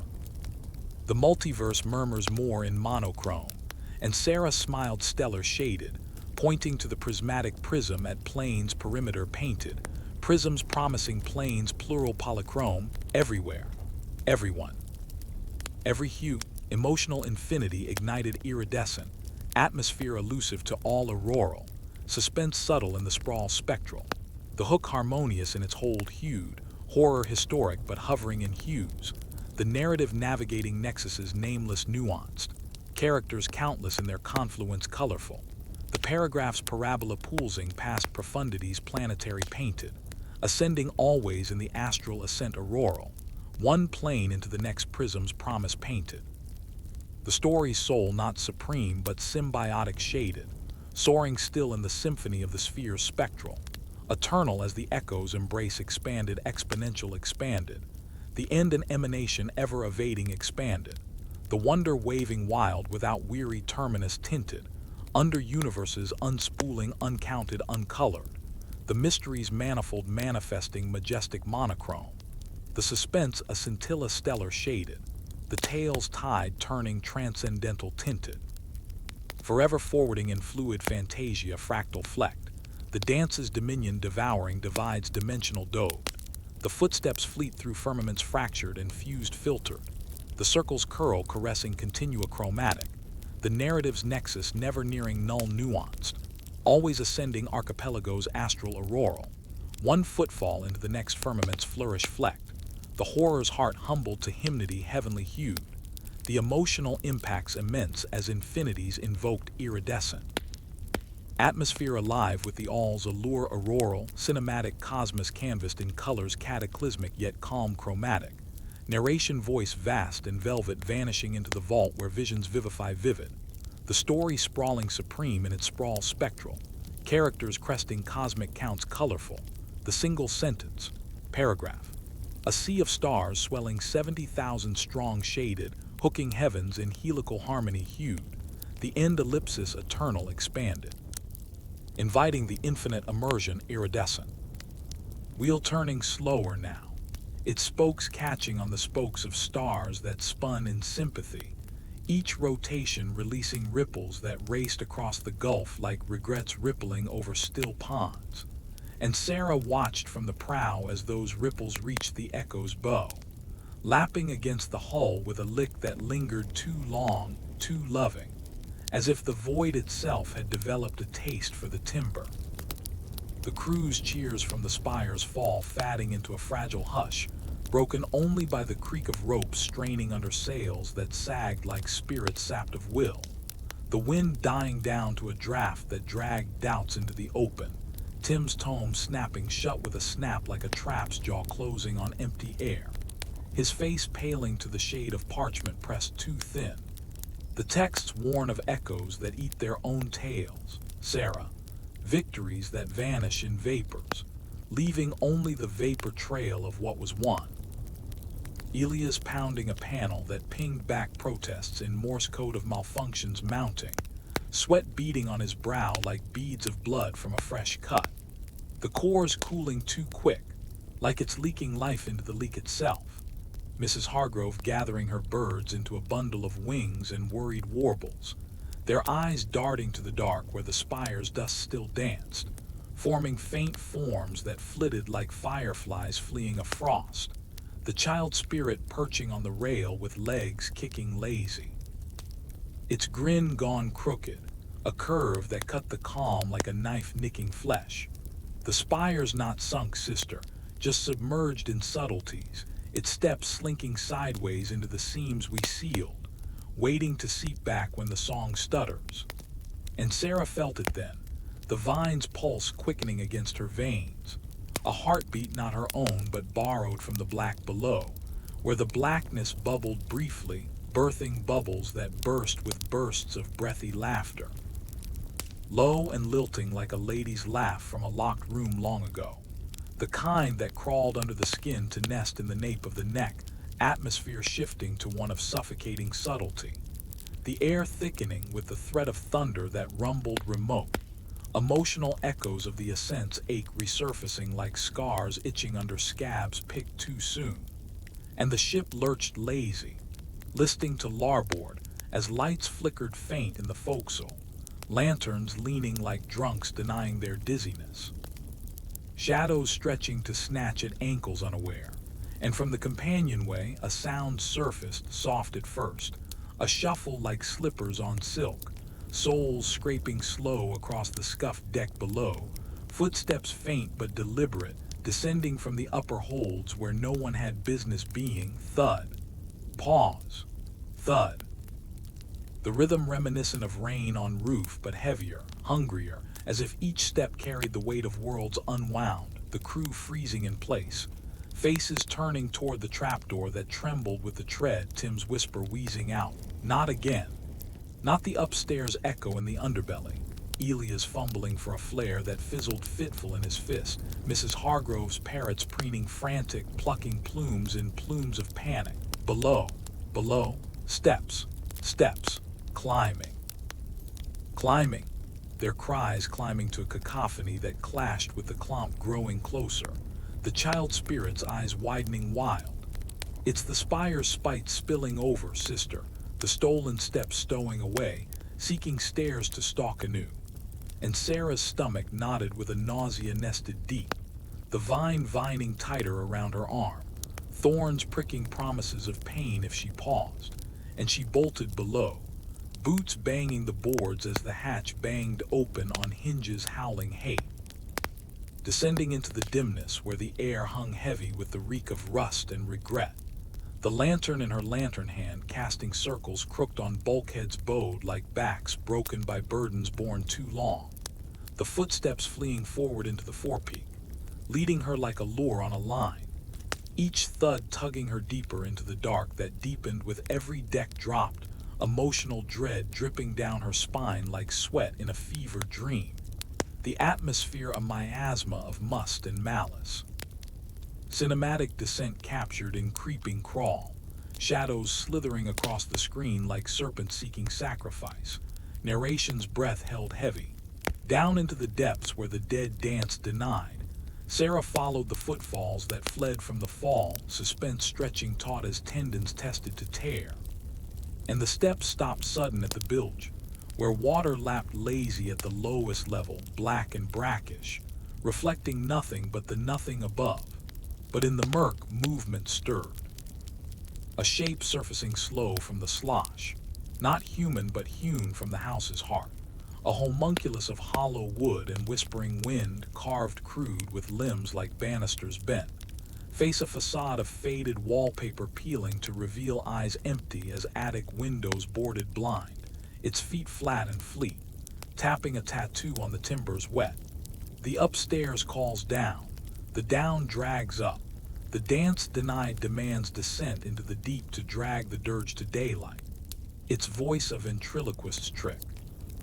thrown from the throat of the tower's ghost, the crew crowding the companionway now, Tim's tome thrust forward like a talisman trembling, Elia's flare finally firing with a fizzle of fury, flooding the forepeak with firefly flickers that fled the flame, Mrs. Hargrove's birds battering against the bars of their cage, beaks bloody from their own battering, the child spirit squeezing through the scrum, its small hand slipping into her slick with sweat.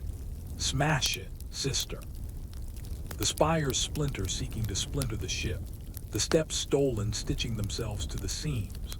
But the homunculus hopped higher, its hop heavy with the house's haunt, landing on a ledge low where lanterns hung limp, kicking chains that clanked like chains from the cistern's call.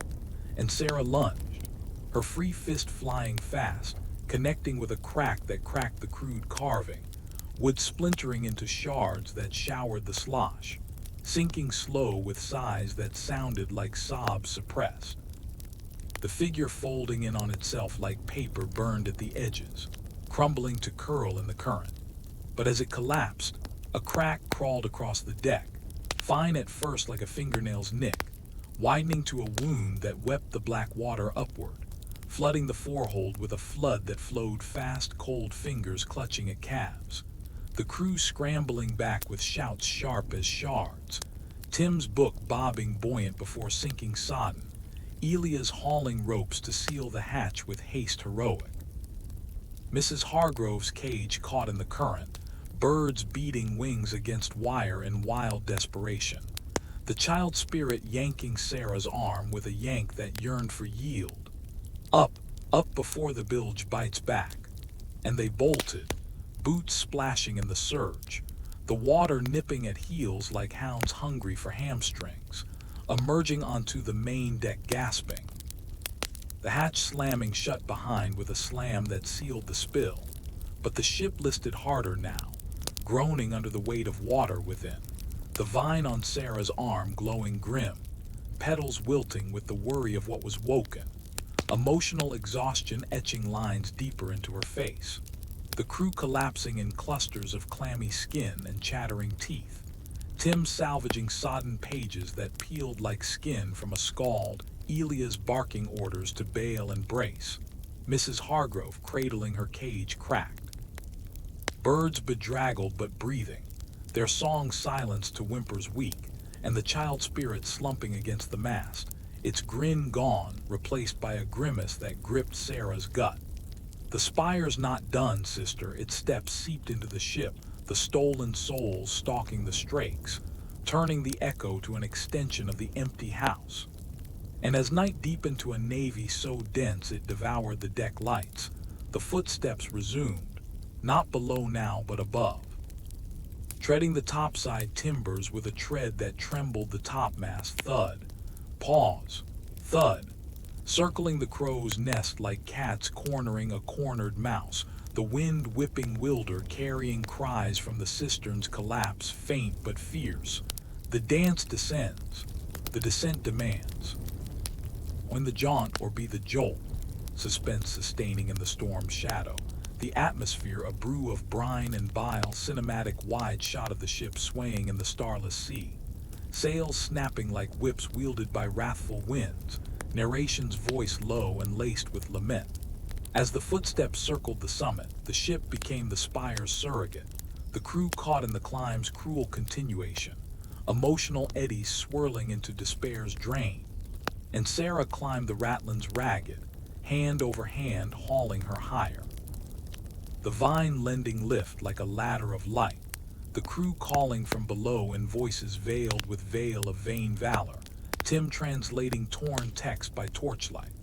The counter is in the crow's nest, a chant to chain the chase. Elia's rigging ropes redundant for rescue ready, Mrs. Hargrove humming a hymn to hush her huddled birds, the child spirit scrambling swift behind her, its small feet sure on the swaying shroud, and at the nest, the footsteps faltered, forming a figure frail from the fog.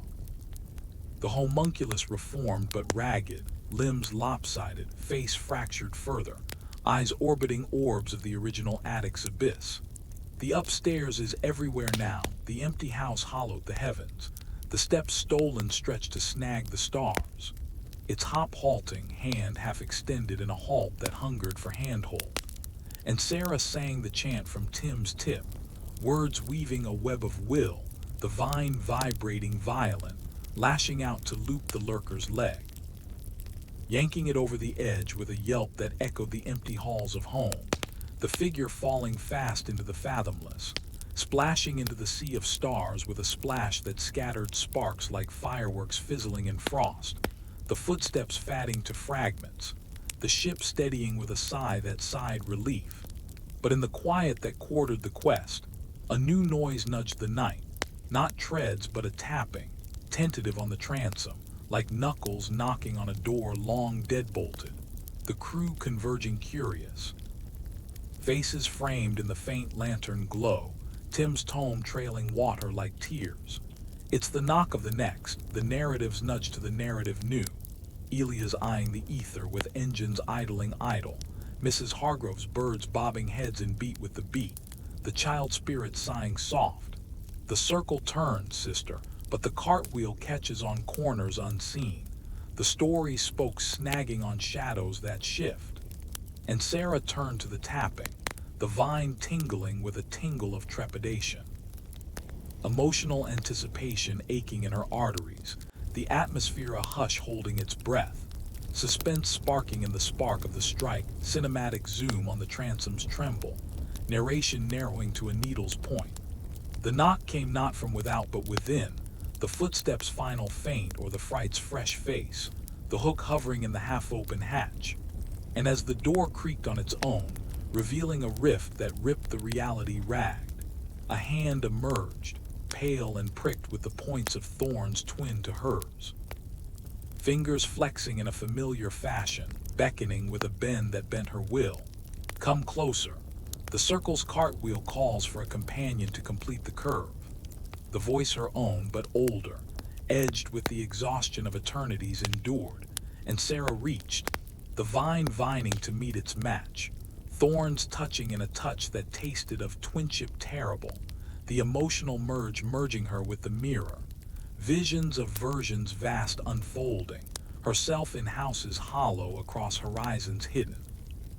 Footsteps following in files infinite, the dance duplicated in dimensions doubled, and the crew cried caution, but the pull proved profound, the hand hauling her into the hatch's heart, the rift swallowing her whole with a swallow that sighed satisfaction, the child spirit scrambling after with a squeal of surprise. Wait, sister, the cartwheel crushes the careless. The echo echoing empty as the crew chased the chase, Tim's text trailing like a tale of truth, Elia's engines roaring reluctant, Mrs. Hargrove's hymn harmonizing hasty, the ship surging into the seam that sealed behind with a seal of silence sinister, depositing them in a domain dim and daunting, a hallway half remembered from the house's haunt, wallpaper wilting with vines that veiled the walls, stairs spiraling up into umbra unending, footsteps falling from the floor above in a fall that filled the air with foreboding, thud, pause, thud. The rhythm resuming relentless, leading upward into the unknown that knew her name, emotional entanglement with the echo of herself pulling her along the path paved with petals pressed flat, the vine and its twin twinning together in a tangle that tightened with every tread, the child spirit huffing behind. This is the loop's lair, sister, the circle's core where the cartwheel centers, the story's spokes spinning self-same, and the crew followed faltering, lanterns lighting landings littered with lost locks and letters. Tim murmuring marginalia from memory. The loop breaks with the break of the bond, the twin thorns torn asunder. Elia's eyeing exits that evaporated like mist in morning, Mrs. Hargrove's birds batting at bars that bent but broke not, their song a salve against the sorrow swelling. And at the landing's lip, the twin waited, her other self standing still as stone, eyes empty with the emptiness of attics explored, dress draped in dust and despair. The footsteps are ours now, shared in the shadow. The dance demands duality to deny the descent, her hand half holding a locket looped loose, the same as Eliza's but etched with her initials intertwined. The atmosphere oppressive presence personal, suspense in the space between selves, the hook in the heart's halved beat, and Sarah's vine twin tugged taut. Thorns tasting the air with a thirst for truth. What bond binds us? What break sets us free? The twin tilting head with a tilt that twisted time. The pack's pair, the bride's burden borne by blood bound. Sever the vine or surrender to the spin. Emotional mirror maze multiplying the misery. The crew closing in with caution's call. Tim's chant commencing cautious, Elia's ether blade buzzing blue, Mrs. Hargrove's melody mending the mood, the child spirit squeezing between with a squeeze of solidarity. Cut the cord, sister, the twins' trap is the tail's tail biting its own, and Sarah slashed swift. The vine severing with a snap that sang sorrow, thorns tearing free to trail blood bright, the twin toppling with a topple that tore the landing loose, the floor fracturing to fall away, revealing the rift returning, the hallway heaving like a heart in halt, the twin tumbling into the tier with a trail of twine that tangled the troop, pulling them after into the plunge perpetual, the circle's cartwheel catching them all in its curve cruel, the footsteps thundering triumphant from the heights hidden. The dance descending into depths doubled, emotional abyss yawning wide, atmosphere annihilated in the avalanche of the unknown cinematic cliffhanger crashing the frame, narration's voice vanishing into the vortex. As the twins' fall dragged the dancers down, the footsteps filled the fracture, suspense spiraling into the spin's savage heart, the hook hauling them into horror's hot core. And in the hurdle through the hollow, Sarah screamed the song supreme, the severing straining against the strain. The vine's severed end searing her skin with a sear that saved, the child spirit chanting counter, the crew's cries converging in chorus, the twins' wail weaving with the wind of the whirl, the loop loosening lazy as the landing's last light licked the ledge, depositing them in a domain different, not hallway but hollow ground, a glade glassy under glass-green sky, trees twisted with trunks of timber from the house's hold, branches bearing blooms of bone and bramble. Footsteps fading to a faint patter on the path paved with petals pale, leading to a pavilion peaked with the spire's splintered spire, the twin tangled in thorns at the threshold, her form frayed but fierce, eyes locking on Sarah's with a lock of loathing laced with longing. The break births the branch, the vine's violence vines a new noose, the dance duplicates in the divide, the air alive with the aroma of autumn leaves and anguish ancient, emotional standoff stretching the strings of sympathy, the crew circling cautious. Tim's tome trailing tendrils of text that tethered the trees, Elias' blade buzzing at the ready, Mrs. Hargrove's hymn holding the horror at bay, the child spirit skipping stones across a stream that streamed with the red wheat. The pavilion's pact is the pair's peril, sister, promise peace or perish in the pair. And Sarah approached alone, the vine's wound weeping with her will, thorns twitching to touch the twins' tangle. What weave mends the mirror, what word ends the war? The twin twisting in her bonds, voice vibrating with venom veiled. The song sung in stereo, the severing shared, the bride's blood blended to bind the break. And with a nod that nodded to necessity, Sarah knelt, pressing her palm to the twins, blood mingling in a mix that merged the mirrors, the vine's end extending ethereal to entwine the thorns twin, the song surging from both throats in stereo stark, the severing symphony shaking the glade, trees trembling as if terrified, blooms bursting to bone dust that dusted the air with despair's dregs, the pavilion poolsing then popping like a bubble burst, the twin fatting to fog that fogged the field, footsteps fleeing to fragments fine, the glade gleaming with the glow of the gone, emotional release rushing like river after rain, the crew exhaling in unison uneasy, Tim's text tying the tale's tale, the pair's pact purified, the loop's lair liberated, Elias' blade dimming to dormancy, Mrs. Hargrove's melody mellowing to murmur. The child spirit cartwheeling through the clearing with a whoop that whooshed the wind away. The cartwheel completes a cycle, sister, but the circle craves the next curve. And as the glade gave way to gulf once more, the rift reappearing as a road radiant, the echo emerging from the ether like a ghost given grace. The crew climbing aboard with limbs leaden from the leap, Sarah's scar singing soft success. The vine healed but humming with the hum of horizons new, the footsteps silent for the span of a breath. But in the quiet's quarter, a quiver quaked the quarterdeck. A new knock not from the transom but from the stars themselves, rapping on the roof of reality with a rhythm that roused the remnants. Emotional interlude interrupted, atmosphere alerting to the alert anew, suspense stirring from slumber, the hook hovering hungry for the haul, cinematic pan from the glade's glow to the gulf's gleam, narration's note narrowing. The circle's cartwheel turned true for a turn, but the tread of the tale trod on.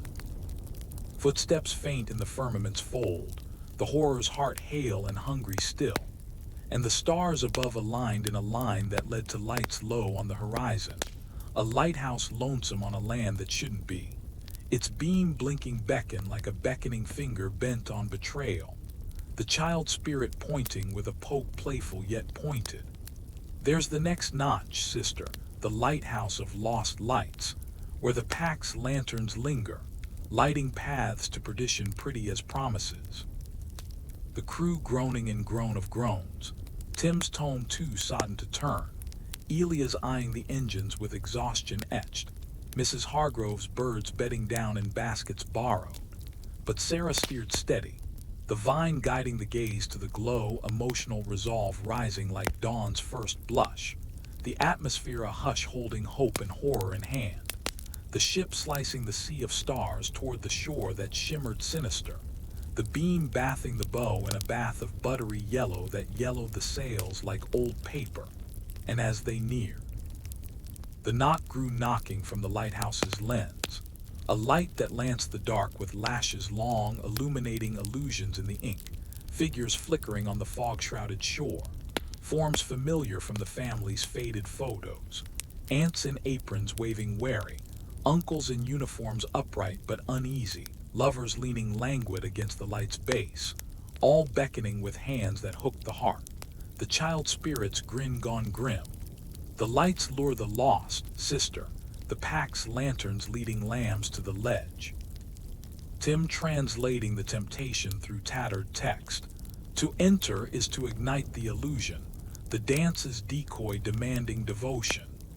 Elia's anchoring the anchor with a clank that clashed the calm, Mrs. Hargrove's hymn halting hesitant, the bird's eyes on the beam like moths mesmerized, and Sarah rode the rowboat rag to the rocks, the vine vining down the side like a rope of resolve, descending into the drink that drank the light, cold clutching her calves as she waded waist deep to the wet sand, the crew calling from the craft with cautions carried on currents, the child spirit splashing after with splashes that sparkled spiteful.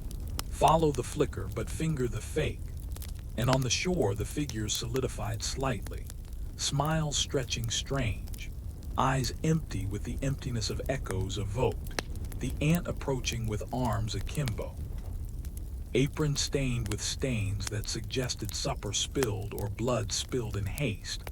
Come in from the cold, dear, the lights lit for family, the footsteps quiet in the keeper's quarters, her voice a vessel for the void, laced with the lilt of lies long lived, emotional pull of the past plucking at her strings, suspense in the step toward the strangers who knew her name, the hook in the hearth's imagined heat, and Sarah halted half-hearted, the vine vibrating vigilant, thorns tasting the air thick with the tang of tar and tears. What family flees the fall? What light leads to the ledge? The aunt's smile slipping sly, the uncle's uniform unraveling at the edges, the lover's lean listing left. The pack's party persists, the dance's guests gathered for the gala grim, and the beam blinked brighter, bathing the beach in brilliance blinding, revealing the illusions for what they were. Husks hollowed by the house's hunger, skins stretched over skeletons of spite, eyes orbs of the original addict's anger, and the ant lunged with limbs loose, fingers flexing for flesh, the uncle unsheathing a sword rusted red, the lover lurching with lips curled in a kiss that killed, the child spirit shrieking sharp. The decoys dashed to devour, sister dashed the dance with the dirge, and Sarah swung the vine like a whip with wrath, thorns thrashing the throng, tearing husks to husks that hissed and heaved, the ant's apron shredding to strips that stripped the sand, the uncle's sword shattering to shards that sank sharp, the lover's lean lashing back with lashes of longing long, but the vine victorious, vines vining to vanquish the vain, the figures folding into fog that fled the field, the beam dimming to a dull drone, the lighthouse leaning like a lyre caught, its door dangling open on hinges hung heavy, inviting the intrusion with a yawn that yawned wide, emotional victory veiled with the veil of vigilance.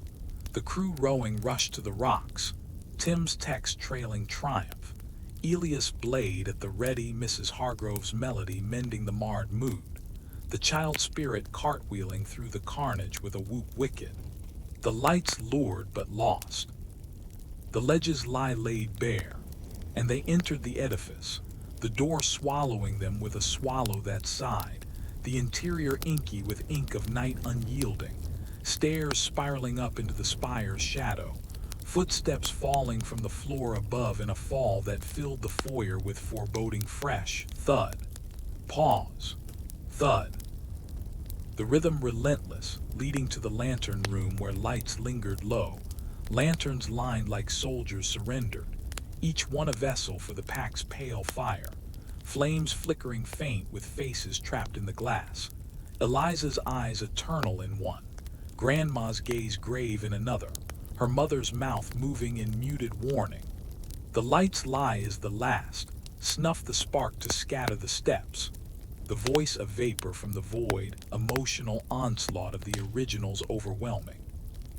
The vine vining up the banister like a sentinel seeking the source, thorns tapping the treads in time with the thuds, and at the top, the lens loomed large, a giant eye of glass grinding slow, grinding the gulf into gleams that gleamed with glee grim, the keeper's ghost at the controls, a figure frail in frock coat frayed, hands on handles that hummed with hate. The light leads the lost home, the steps stolen shine in the spin, join the keepers or be kept in the keep, his voice a grind like gears gnashing grief. Eyes eclipsed by the lens's glare, and Sarah circled the controls cautious, the crew fanning out in formation faint, Tim chanting from charred pages, Elia's eyeing escapes in the ether, Mrs. Hargrove's hymn harmonizing with the hum, the child spirit skipping stones across the stone floor. Turn the tide, sister, twist the lens to loose the lights. And she gripped the handle grim, twisting with a twist that tore the time, the lens lurching lazy then lurching loose, grinding to a grind that ground the glass to grit. Flames flaring furious then fatting to flickers frail, the faces freeing from the fire, Eliza's echo exhaling ease, Grandma's gaze granting grace, her mother's mouth murmuring mercy, the keeper crumbling to dust that dusted the deck, the footsteps fleeing final from the floor, the lighthouse lurching then leveling, lights lifting to the gulf like lanterns launched to liberty, the spire's spite spent in the snuff, emotional catharsis cascading like cool rain on coals hot. The crew converging in congratulations quiet, Tim's text tying the triumph tight, Elias' engines idling idle in invitation, Mrs. Hargrove's melody mellowing to memory's murmur, the child spirit sighing satisfied. The cartwheel catches no more, sister, the circle smooth for a spin.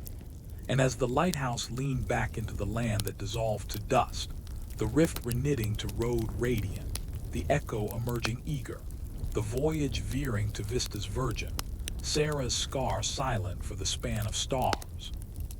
The vine verdant with victory's vigor, the footsteps hushed in the heavens hold, but in the hush's heart, a hint hummed, A harmony half heard from horizons hidden, the Nox kin knocking anew on the narrative's door. Emotional intermission marred by the mar of mystery mild, atmosphere alerting to allure afresh. Suspense sparking subtle in the spark's shadow. The hook hovering hopeful yet haunted, cinematic fade from the lighthouse's last light to the gulf's gleam grand. Narration's voice lifting light. The lights lost their lure, the steps their sting. The dance's dirge dim to a ditty distant, but the tale's tread trod on, turning toward turns untold. And the ship sailed into sectors of serenity shadowed, the circle's cartwheel turning true, the story spoke spinning soft. The horror's heat cooled to coals that glowed gentle, waiting for the wind to whip them wild once more. The emotional arc arching toward an apex unseen, the suspense a soft sigh in the sail's swell. The mystery a murmur in the mast's moan, the tale transcendental in its tempered terror turned tender, forever forwarding through the fluid fantasia of fates fused.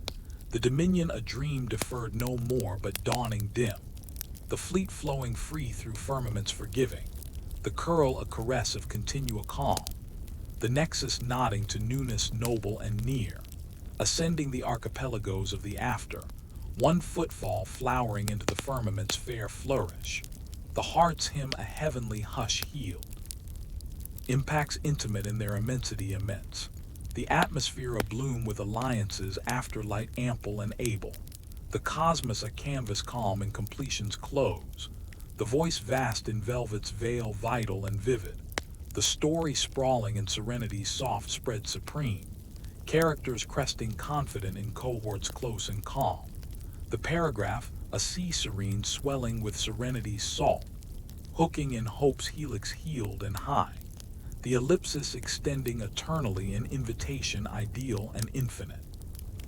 Immersion immense in intimacy's infinite, splendor's suspense softened to a sigh sweet, the meander majestic in measure mild and merciful, skis seamless in serenity's supreme spread, treading timeless in tenderness true and tried, step into nebula's nestle nurturing and new, dance delightful in devotion's deepened delight divine, footsteps family in fidelity's fair fold forever, peace profound in partnerships pure peace perpetual, cartwheel ceaseless in cadence calm and complete, narrative nodding to nexuses new in nobility noble, soul soar supreme in serenity soft and supreme serene, embrace endless in earnest eternity easy and eternal, the prism parting to plains plural pure and promising, ground's glimpses gone greater in grace grand and glowing, Willow Creek whisper wider in wonder warm and welcoming, hologram house haunting horizons healed and high, addicts afterlives accessing in alliance ample and able, child chortled in chroma cheerful clear and calm, emotional entanglement easing to excitement exquisite and expanded, auroral atmosphere array awakening afresh ample and alive, splinter split sparking subtle serene and soft, cerulean choice calling clear calm and complete, shoots channeling charms closer complete and confident, crew chasing in confidence collective calm and close, Tim tabulating triumphs tangential tender and true, Elia's extrapolating expanses exotic eased and eternal.